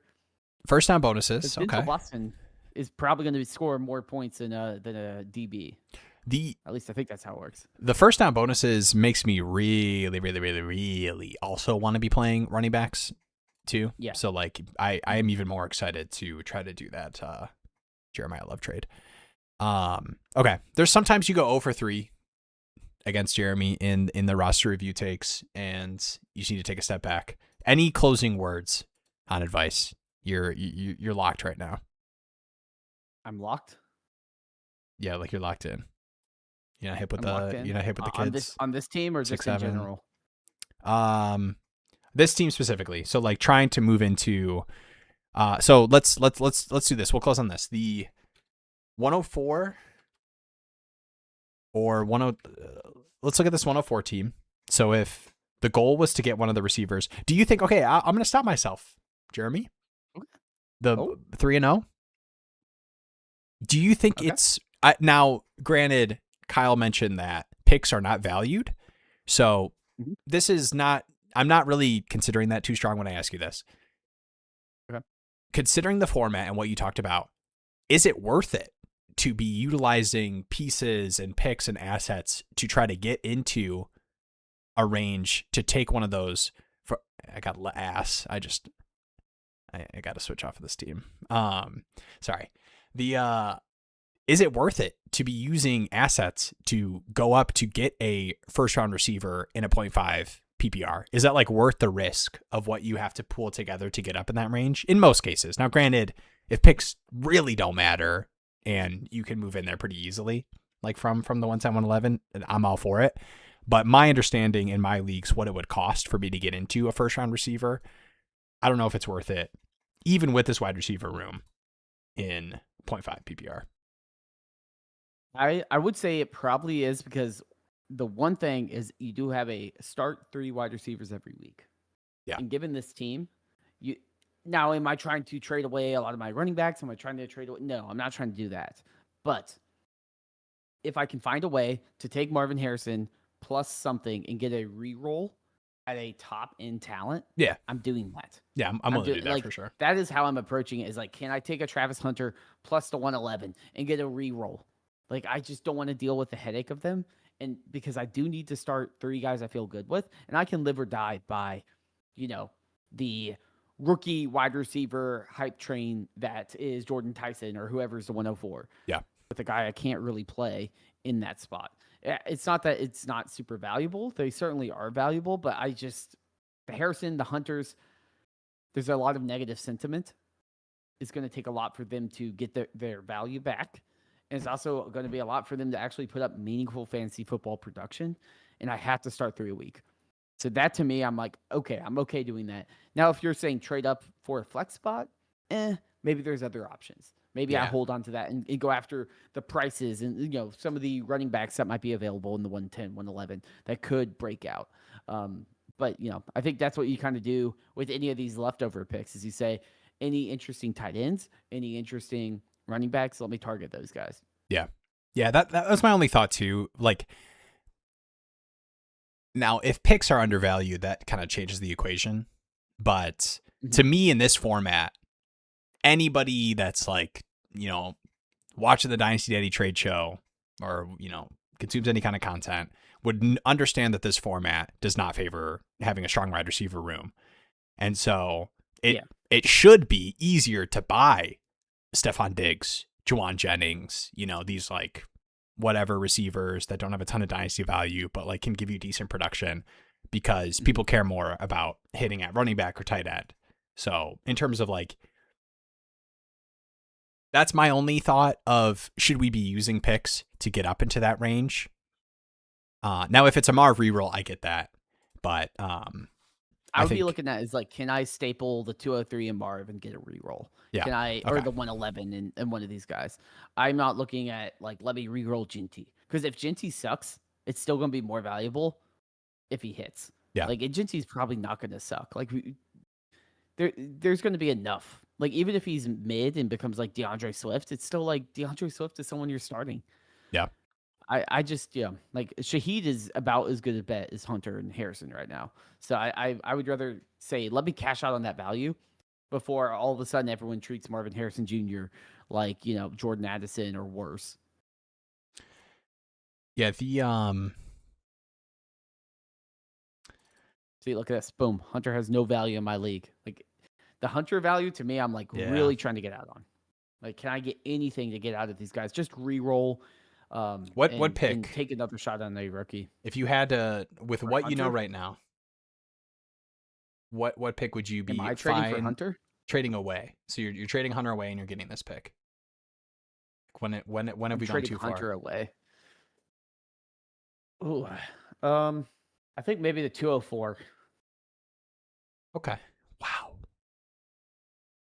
Man. Like, I think once you get to 204, so you get the the Tootin range of guys. You get the like, anyone here, but yeah, I mean, I think that would have to be the 112. Early round 2 wide receiver. Like give me next year's Luther Burden, Trey Harris, Jaden Higgins. The issue with Hunter is the issue with Marv is different than the issue with Hunter. Hunter just might not see the field. Plus, they added Jacoby Myers. Like Parker Washington breakout. I'm not saying Hunter will be a bad football player. He just might not be a good fantasy football player. Man, what's the most important thing is like consistently getting targets. How did we get the Liam Cohen passing offense looking great at the end of the season? BTJ disappointing season, and like the Hunter fall off. Somehow Hunter wasn't. Yeah. Oh man, it was actually Parker Washington this whole time. It was Parker Washington. Oh, dude, can you imagine if Parker Washington had to play corner? All right, got another one here. We got one more live stream ask. Or do we have one in the club as well, or is that was Diaz? That's where you got the stuff from. What's you were like reading Diaz's message. I was like, I have no idea what you're talking about. Oh, sorry. Wait, no, I'm not sorry. Like, where do you get this I locked in. I was locked. You locked in. No, I was lost. All right, I'm a little lost right now, actually. Oh, you know why I'm lost? It's because shout out to Hemp and Hillbilly, friend of the program. They're always iPhone screenshots, but I got it, so don't worry. Is this an iPhone? I think it's an Android. All right, you know what, Jeremy? Were you phone checking me right now? This guy. I am phone checking you right now. Come on. He's trying to go 4-0 against me on the live stream Benny, breakdowns. Did we miss Benny? I don't think so. Did you? Where's yours, Don Benny? Vito? I see one on January 6th, but that was last stream. I did Diaz, Mr. Sports, JDM. This was from last week, though. I thought we talked about this from 1-6. If you got something, Benny, you can hit me with it. But I'm going. We hit it at the end of last stream. Oh, okay. We'll hit you. We'll hit you next. Yeah, it was the carryover. We're just here. We're not perfect. Hours. Okay, we're doing our best. We're in off season mode. Poor Benny. Hemp and Hillbilly here, and then we'll go. Then we got you, Benny. Benny's been. I feel bad now. I was like, I thought we did it, but we did it already. Shut up. There we go. The heart message. There we go. We're good. Yeah, the heart message. We got to pin that. 10 by 12, 1.5 tight end premium. Superflex. Earlier today, I gave Parker Washington and Gunnar Helm for Malik Willis and my 27-second back. Ooh, I like that. That I gave up early in the deal. I think Malik becomes a starter, and I have Mahomes on the shelf. Smaller sample, but Malik looked better than JJ. Thoughts? I like that a lot. I think Malik is my favorite throw-in quarterback by. I think it's you have to find the right manager that doesn't see the chance that Malik Willis gets like a Justin Fields type 2-year, 30, 40 million something deal. But just the pure upside. So like even if the Malik thesis doesn't hit, like Malik Willis is the backup quarterback I want. Like let's say somehow re-signs with the Packers, loves Green Bay, wants to back up Jordan Love for the rest of his life. I still would be fine paying some kind of third force swap to have that on my roster long term. So yeah, I like that deal straight up. And also like there's a chance. I mean, that Oregon game was not great. There's a chance Dante Moore doesn't declare. Ty Simpson is not a late first and is a early second. He could go back too. Could go back. Trinidad. Maybe project. I do like Trinidad, but I think very much so could be like a project type. We'll give it a year or two, like a late first, early second, maybe. We'll see. This is all like crazy speculation. But with all that being said, I think there's. I mean, how many quarterback spots do we have? Let's do this real quick. I'm pulling up Tankathon. I think too, while you pull up the Tankathon, how many quarterbacks start in a season? Right, a ton, and the value that you're able to get a viable starter plus a second for Parker Washington and Gunnar Helm, to me, I think that's a good flip for players that you probably don't really need. All right, I'm not going to say locked in because like some situations are kind of odd, but I think opportunities for new starting quarterbacks will do that. So not necessarily 100%. Vegas, We got Vegas, Jets, Cardinals, Browns, Miami, Indianapolis, I think is tough, interesting. Indy needs an answer. I feel like they need something. They need an addition. Yeah. I mean, I don't want to say Minnesota, but Minnesota will be bringing in a quarterback in some capacity. Especially with like Wentz injury and everything. Yeah, and then none of these playoff teams are really going to be. I mean, Pittsburgh. I see Pittsburgh, yeah, with Ty Simpson for sure. lot. Yeah, so that's what, 6? He's not really like a top 10 pick, from what I've heard. Is he's not really seen as a top 10 pick. Dang, Sims got offered $6.5 million from Miami. The NIL money. Here's the only thing I'll say about like the NIL money is kind of freaky, but do not underestimate the like long-term $1 million security of an NFL first-round rookie contract. So when we're starting to talk about like quarterbacks that are projected to go in the first round, like you can improve your draft stock. I think more will probably declare. But we'll see. Well, I think who'd they get? The Ducks got Patrick Mahomes Jr. Oh yeah, the guy from Nebraska. Yeah. So like, I do think Moore has to figure something out. Right. All right. Let's at least pull up this team real quick. I mean, we like the move. I know it's not captured here, but I like that Malik Willis trade. Drake May. Yeah, I mean, it's just like the potential value gain you get from a contract being signed is just crazy compared to Parker Washington and Gunnar Helm, especially with your like, I mean, Parker Washington, I like him. He's going to fall in the range of like weekly projection with Olave, Waddle, Smith, Egbuka, hopefully. This is an amazing deal. I think that's a perfect deal, especially too. One thing I didn't point out is if you look at the draft capital, there's not a lot. There's not a lot on this team. So that second round pick is just gravy. Sure. Like those are the deal. Like when you have 1 billion picks, you do have the luxury of saying, I want my guys. When you don't have picks, you need to start building things up. You can't always have the guys people like. You just have to get what you can get. So this is a deal. Like I like your side. I like Willis straight up for both of them, and you get a free second. So I think that is a stellar way to recoup some of that value traded away. And like you said, you have Bowers, Fannin, Pitts, Theo. Like even if Gunnar Helm is good, you don't care. And the Parker Washington situation is a similar logic. Okay, well you have Parker Washington, but you also have Shakir and Hunter and Smith and Waddle and Olave and Egbuka. Is Parker Washington cracking your lineup? Maybe during a bye week, but it's not something you irreplaceable. Plus, I do see you have wide receiver 2 on the Carolina Panthers, Jalen Coker. So, heck yeah, yeah, and the like 10 by 12 math is like like a 12 by 10. So like there's, I think there's like some merit to like considering the potential that Parker Washington, when you have to start 12 players, is somebody that you're happily starting consistently. But I still think the upside of Malik Willis. Especially at the end of the season, like, man, Willis was like running as much as like, some Jaden Daniels games in those. And you got to think if a team's giving him 2 years, like the offense is going to be built around a lot of what LaFleur was doing with Malik Willis in those games. Yeah, no, I agree. All right, Benny Boy. Do the honors. Benny Boy. Wait, what was the I'm trying to. Do you remember like saying Benny Boy made me think about it?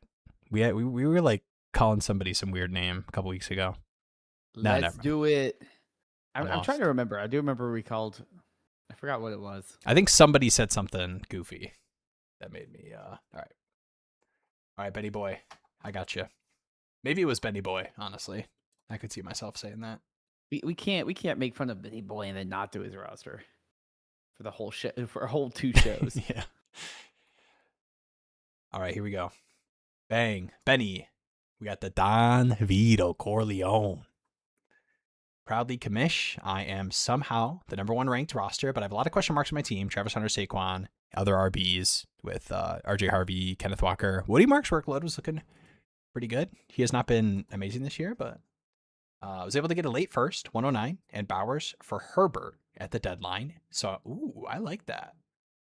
What's the 12? It's 12 by 10.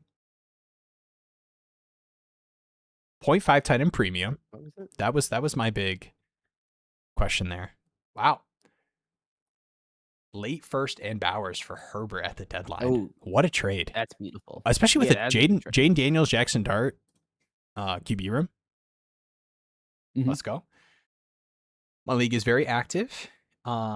And very hot top heavy. 3-4 big contenders and 3 big rebuilders. I'm smack dab in the middle, finishing 6th in 2025. Would love to hear what you guys think I could do in the offseason, especially with the 109. 109. So you have Bowers, Kincaid, JJ, Pickens, 12 by 10. Pearsall, Terry. You got Michael Wilson, Chris Godwin, Coker. Man.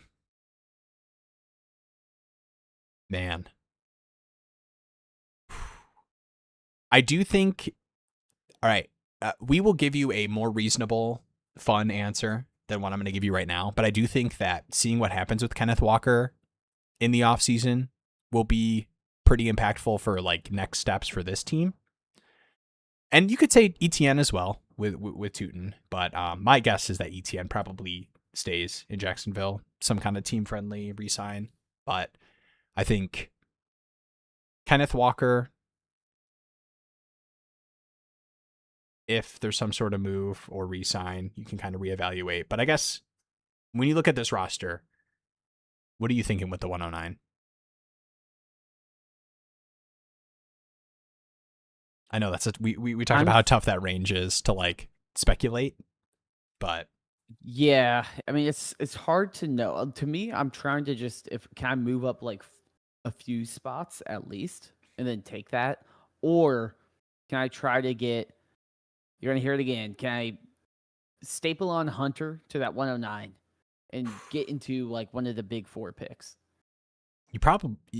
you might be able to. Because I think 109 and Hunter and like Yeah. just let me get Tate. Give me Tyson. Let me just re-roll with that and see if I can hit on those guys. I'd feel pretty confident with that. Yeah. In a full PPR league, half point tight end premium. I'm already got tight end locked up. My running back room is relatively deep. Even if Kenneth Walker probably will end up somewhere decent, but even if he's not in an amazing spot, Woody Marks is serviceable enough. Plus, I have my future picks. I'm not too nervous about not being able to buy spot starts here and there. The big thing to me is I'm like, I don't know if Pickens is going to be extended or how that's going to look. And I'm sitting here and I'm like, I don't really feel great about Pearsall and McLaurin being my locked-in starters. You do have a lot of interesting guys like Godwin, Coker. That is the tough part of the equation is like the depth of your startable receivers, right? Through Michael Wilson, Chris Godwin, Coker. Yeah. And even I like some of these other guys, but I don't know. I don't know if I can confidently hype up Kyle Williams, but well, here's realistically what I would try to do is I would try to see if I can move up into the top 4. If I can, awesome. I'm going to do that. Yeah. Using Hunter and down, right? Like if they're like, oh, I don't like Hunter, but I'd rather have Michael Wilson in the 4th and the 109. I'm like, sure, whatever. And I'm probably saying, okay, if I can do that, then maybe I try to liquidate like Jalen Coker, right? He just had an amazing game. I might be able to get a 2nd-round pick in 27 for him. Yeah. Right. Chris Godwin, I might not really need him. He's a little bit older. Can I get a 3rd plus a 4th or something? Like, can I just sell some, like liquidate some of these guys because you have a lot of depth, but I don't need all of these guys. I could probably trim a little bit of that fat and just pick up some extra picks that I can use as the season goes on. Yeah, because especially this type of running back room, like just thinking about like what happened just this last year, like the worst case scenario hits and it's week 4 and RJ Harvey, it's like, oh my gosh, J.K. Dobbins is back healthy and has reclaimed the workload or whatever. Kenneth Walker is still getting the Charbonnet Cuck chair. Woody Marks, Houston, Joe Mixon's back, or they brought in somebody. Like having those 27 2nd-round picks, that you can like flip and turn into running back production just for a year or two. Mm-hmm. And even if it's tacking on some of your wide receiver depth to make that happen, those like specific types of deals is why the flexibility matters so much. It is hard to project this 109 specifically in terms of like the pick you would make that would impact your roster. Because I do think that you're probably outside of the range of those first round receivers. Quarterback, Jeremiah Love gone. You're probably looking at, you have Bowers, Kincaid. Maybe a Ty Simpson. Yeah, and then it's like some of these running backs that I like and are interesting, but they're probably going to fall, best case scenario, in the same range as like RJ Harvey, Kenneth Walker anyways. So, what about a backup even QB? If you can't move up all the way, like can you toss Pearsall in the 109 and get up to the 106? And at least you're talking about late first round type talent, or there's always one dude that falls in the draft. There's one guy that falls. You're like, I'm surprised he's here. Like, you could totally end up there. Like, I would try. 109 is definitely like that one spot in limbo, and eventually we'll have it. We'll have it all figured out, right? Yeah. We'll have. You might get some early seconds, and everyone will know what the 109 will look like. But especially before the draft, we don't know. We don't know what the value is. We don't know who's declared yet. There's a million people in the transfer portal. I mean, I might be in the transfer portal. I don't know. So, like, to me, it's hard to slot in what that pick will be. If you want the comfort of being able to say, I know I got a top 3 wide receiver, well, then you got to trade up. If you're okay with the limbo and will play with the uncertainty, that's fine. But I certainly do think there's some consolidation moves you can make in this wide receiver room to pick up either picks in this year's draft or next year's draft or something like that. Because you have a lot of interesting guys, and especially guys like Coker and Wilson, like they might be flashes in the pan that you should sell now. Or you're like, okay, cool, that I can get off of a Godwin or a McLaurin and claim that value and just roll with kind of the hot hand at Coker and Wilson. And Torrey Horton wasn't anything terrible either. Yeah. No, I'm with it. And I too, like, there's a world where, heading into next season, you are like so confidently starting Jefferson, Pickens, Terry, Michael Wilson, and then an additional. So like, I would not be too locked in on your specific lineup and not be flexible to move the other receivers that currently have value, like you talked about with Coker and Pearsall and Hunter. Just because you're like, I think sometimes you can count down your roster and it can kind of mess with your willingness to take flexible deals for future 27 seconds. Benny asked about taking a backup quarterback. I assume you mean QB3. I know you have. Yeah, Jane Daniels, Jackson Dart. I mean, if there was ever a QB room, are you using your pick on a quarterback? I mean, my like cheat answer is, can I just find ways to get Malik Willis's? And I mean, Malik Willis is probably tough, but it's more like the Mac Jones type third quarterbacks. I mean, you got Davis Mills. Yeah, Mariota with Dart, or with Jane Daniels. I wouldn't mind like the Giants quarterback with Dart. I'm not too attached to having 3 quarterbacks, especially when you don't have like a plethora of picks. So like you just have this 109 and then the 407.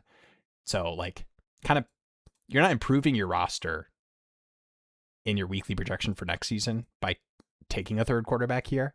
I'd much rather use this pick with Hunter, like you talked about, with Pearsall, or in its own right if somebody falls. All right, the final message, and then Will's gonna pee. Oh, we did get another live stream ask. The second to last final message.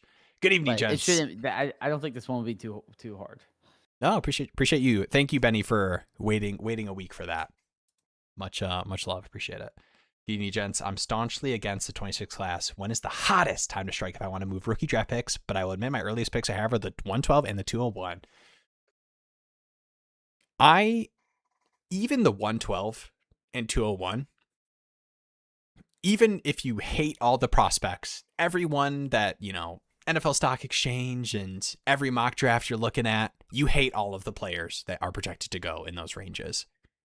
There will still be NFL players who play running back, wide receiver, tight end, quarterback that are drafted in the first round, second round, third round. And those, we will have some second round players that fall in that 112, 201, or at least the late first range where those picks will hold value. So I still think post NFL draft, I would be holding on to those picks unless you think there's some kind of sucker move up deal that you can cash in on or overpay. Yeah, I mean, I think on the other end. I think basically if you're so out of this class, can you get can you get decent value for those picks? But I'm not going to sit here and say, oh, I hate these picks so much, I'll take 60% of what they should be worth.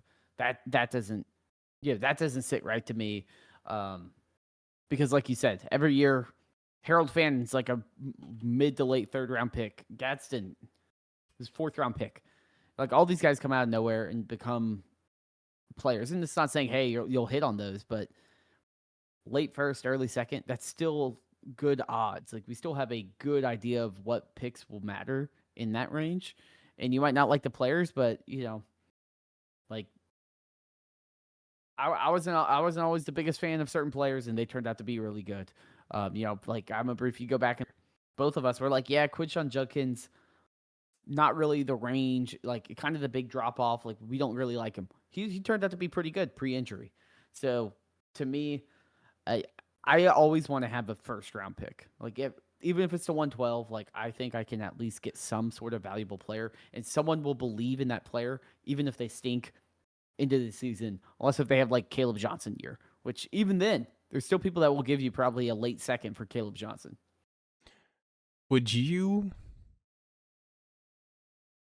What pick are you moving for a random 27 first? Truly random. Right now, if you had to make the move. I mean, I think probably like 105. I like the top 4. I feel like top 4 you feel good about, but 27 should be loaded. Yeah. So if I would move the 105 for a pick where I'm like, I could see that being the 104 or 105 next year. And I do think there's I think there's an additional, like on top of what you like about the 27 class, Jeremy. Yeah. I think the general consensus feeling like when we're in week 3, week 4, week 5, and there's teams that are like, I got to start tanking. Like the value turnaround you can get for 27 first that are truly random. I think we will start to feel. So even though I'm not out on the one, like through the 106, 107, 108, I agree that I'm probably close to, I'm probably more so at the 10. Yeah, I guess a mid first, 105, 106, I'd probably be okay with. Because would you trade Mendoza for truly random 27? I probably would. Yeah, it's also tough because it's the quarterback aspect of it, but I hear you in terms of like 104, 105 conversation of worst case for the quarterback. Yeah. All right. That's in theory. Like if Tyson, Lemon, and Tate are all top 10 picks in the NFL draft, it's hard to say no to that, Yeah. All right. You ready? Let's do it. Okay. Here is acoustic. Team is hot dog water. One team. Should I draft Jeremiah Love? Ian Halsey has so much. Wait, what? Yeah, look at like the bar chart. Oh, no, one team is just like twice the value of all the all right, I got to click on it. Where is what was it? Ian. Here we go. Pax. Oh, I don't even know how to say that. Josh Allen, Lamar, Stroud for fun, Genty, TreVeyon, Bucky, Derrick Henry, JSN, Nabers, London, Nico, Rice, Fannin, Gatson. Rice is their wide receiver 5. Hey, dang. What is up? Man, I feel like my crappy we fly high, no lie, you know this ballin' is not vindicative. Is that the word? Of how nice the super chat is. Thank you, James. We fly high, no lie, you know this ballin'. Appreciate it. Ian traded for Lamar and Devontae to win and lost in the finals. Dang. Oh, dude, the Lamar. Dang. The amount of Lamar, I guess it was only like 2 teams. I had 2, like, time to buy low on that Lamar Jackson at the end of the season to secure my contender push. Yeah, secure Lamar. Let's see. The deal was Jane Daniels, a 28 first, JCM, a second, and a 4th for Adams and Lamar. Oof. Dang. That's tough. Especially, the Adams. Yeah. Adam, I didn't even think about Adams, too. Not playing. Yeah, have both of them get final hurt. weeks. All right, this is an interesting team. So I know we're in lightning mode, and the bladder is shaken, but I am intrigued enough to hold off for you, James. Also, the $10 helps for sure.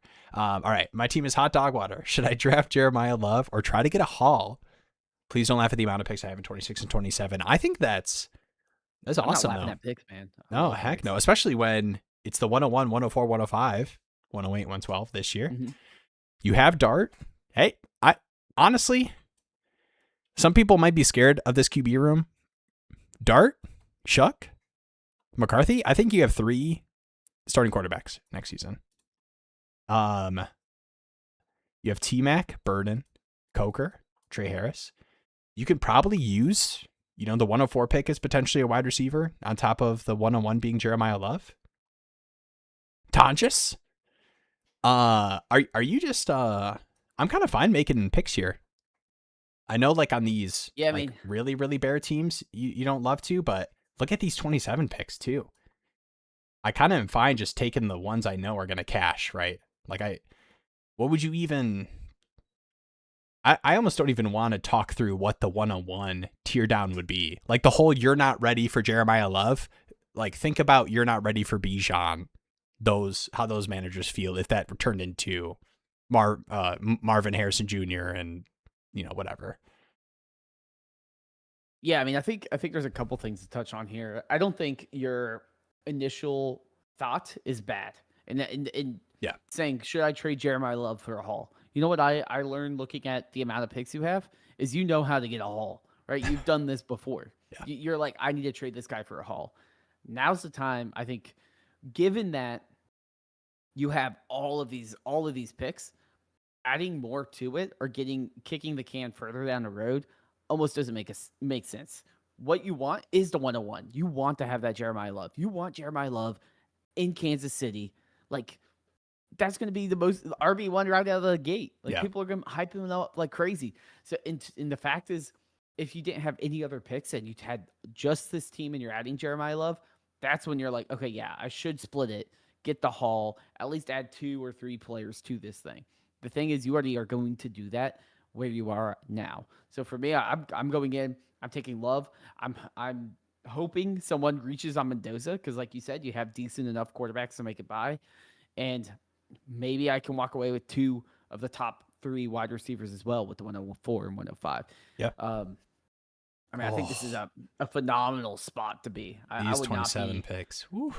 That is amazing. And like you said, you have 6 27 picks, right? In the most hyped draft class there's probably ever been. Yeah.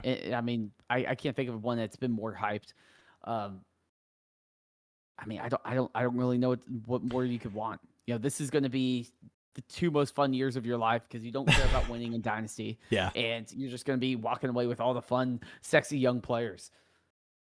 Oh man, and there's a real chance too that you're stepping into year 3 T-Mac burden after having your 27 rookie draft, after having Jeremiah Love locked in RB1, and don't even fret about this tight end room right now. Jeremiah Love, these names do not matter. Jeremiah Smith. I mean, I think Manning in there. I mean, it seems counterintuitive with how many picks you already have in 27, but especially if heading into next year, you are in no stage to compete, be willing to move Jake Tonjes to the George Kittle manager for, whatever they're willing to pay you, Be willing to move Colby Parkinson when he has the Colby Parkinson stretch that he had at the end of this last season, because there's no such thing as having too many. There's times where you can feel like you have too many picks, but when you're rostering Efton Chisholm, shout out to Efton Chisholm though, he's made some plays in the playoffs. When you're rostering, Efton Chisholm, Marvin Mims, Noah Gray, Xavier Scott, Trevor Etienne. I don't think there's such a thing as having too much flexibility with 27 picks in seconds. Well, I'll say too, like when you trade them away, go after the 28. Like, can I get those late 28, like picks? Can I get the thirds into seconds? Because when your team is really starting to come alive, you need thirds and fourths and seconds more than you do when you're trying to rebuild. Yeah. Right. First round picks, early seconds, that's a rebuild need. Those late picks, that's kind of the thing that, that's changing the oil in the car, making sure it can continue to run. Yeah. When you need to plug in a DeAndre Swift or trade for a J.K. Dobbins, like that's when you need those. And you have a lot of them now. So I'm not saying that's bad, but if you're trying to say like, oh, let me trade Jake Tunges, I don't really want another 26 third. I'd rather just get a 28 third in something or whatever. Yeah. And just at least know I have even more flexibility as this thing kind of gets online. The only other thing I would say is that you have enough picks to turn this into a team that's competing this year on top of having a bunch of 27 firsts. But I don't know. And I'm a dirty little tank out of the startup guy. So I have no issues with throwing 1 year away to like lock in like a dynasty team. So I am fine making the Jeremiah Love pick on top of being fine also tanking for this year and not turning like my first and seconds into a competing roster. Well, I think too, like if you look at the top team, which is very good, they don't have any 27 first or any 28 first. Yeah. So by the time this team starts to really start dealing with some friction on those rosters, your team's just going to be an absolute wagon. Yeah. So, I mean, I do agree. Like 27 comes around, Love is doing awesome. You hit on like what your other picks. Like you could sit here 27 say maybe I don't take all those picks. Maybe I trade one or two, grab some sort of guaranteed locked in RB vet like a Kyron or a James Cook or someone like that. Sure, I get that. But that's more of a 27 season approach I would go for. Yeah. I like I mean, obviously, with how you've handled this year, this Jason team, this is the 101 and 27, Jeremiah Smith music. This is Jaden Daniels, Brock Purdy. Running back room is brutal. Bill, shout out to Bill. You got Tyreek, Chris Godwin, Dubs, Debo, potentially just Higbee, Dawson Knox, tight end room. They have a couple seconds, but yeah, definitely not a spooky team, especially when you have their 27 first. Ooh, this is a fun team. Keep me updated on what this rookie draft looks like. I think this is one that we'll want to take a look at, like through the combine, through NFL draft capital stuff, especially with how you're going to handle those 105, 108, 112 picks. That'll be fun. No, I agree. Heck yeah. Awesome. Any parting words? Let's do your picks. Who you got? Bears? Oh, Bears, yeah, playoff games. Bears, Rams? I'm glad you like the site, James. Spent over 3 years on it at this point, so it's a labor of love. Games. I'm trying to think what we got. Broncos. All right, yeah, let's do Bills, Broncos. Bills, Broncos in Denver.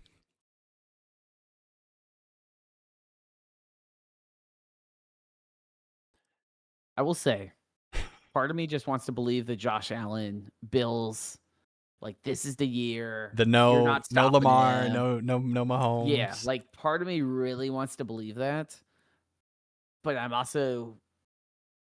like that Broncos team is pretty good, and outside of Josh Allen, that Bills team is not very good. Their defense is a lot better. Has gotten kind of a lot better than I expected towards the end of the year, but I don't know. Honestly, I think that might be the big upset. I feel like that, I'm just not betting against Josh. I think it's kind of a similar thing of it. Broncos are young. This is going to be a lot of pressure on them, and Bills are playing with house money. I'm with you. I don't have the card near me I can't bet against Josh Allen. Some things feel off. You got to have the Josh Allen card make appearance. I know. Give me.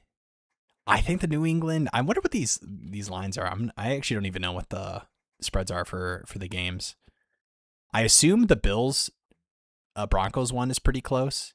I think a lot of people are pretty out public wise on the Broncos. We got the Broncos barely beat the Raiders. The Broncos had a handful. They kind of had the inverse of like all those like 1-score games that were really close. Yeah. Let's see. I'll pull up. They had that Giants game. Yeah, 1.5. Bills Broncos. I'm taking the Bills. Then we got 7.5. Yeah, that's crazy. Niners Seahawks. I'm not doing like spread picks. I'm just gonna do team picks, but I'm just curious to see what the spreads look like. Yeah, I'm taking the Seahawks. I mean, we obviously you see games recently. We just saw the Seahawks. Sorry, Diaz. Beat the Niners. Get to play them at home. Oh, I will say, I did have Niners money line. W. Last week. Let's go. But I mean Seahawks. I think Seahawks are the best team. Will's Twitter picks. It depends on the Darnold meltdown. Yeah, I got 7-point underdogs is tough. I had every. I mean, I didn't do any spreads. Like these were just all straight up. But it was. What was the only one I got? Oh, I picked the Niners. Or I picked the Eagles over the Niners. That was the only game I got wrong. So maybe I'm just wrong on the Niners. They got the better quarterback. Is that all that matters? That's the Colin Cowherd playoff bracket. All right, you could be on radio. All right, New England, Houston. 3 points. 3 points, 40.5. Ooh, give me the Patriots. I'm a believer in the Houston defense, but I just am not inspired by CJ Stroud. So if the game is if it's a we need you CJ, we're down 4. We need a touchdown on this drive. I'm not a believer, but I am in Drake May. It might be the same type of game that we saw with the Chargers, where that Chargers defense nasty. Was like ears pinned back, going after him. Like May could barely do anything, and it's just the offense can't move anything. I will say that offense should be better, but again, that's one of the worst offensive lines in the playoffs, just like the Chargers. Yeah. So I probably lean Patriots, even though I'm not. I don't think the Patriots are that good as a whole team. Like, I just don't think they're that good, but I think they played two teams with terrible offensive lines. All right. This is the last game. Rams, Bears, 3.5 in at Soldier Field. Give me Stafford. And it's not just I'm a Ben Johnson hater. The Rams defense has not been playing well, so that is a little spooky. But I can't take the Rams. I'm surprised. Like they're away against this Bears team that just somehow always finds a way to win, and then they almost lost to a losing record team. Hey, in the playoffs. Hey, Panthers are underrated. No, this is going to be like a 30-30 game. I feel like 48.5 total. The highest total. I trust the like you said, the Rams defense has not been what they were earlier in the year. I'm definitely going Bears here. Yeah. Okay. All right. We'll see.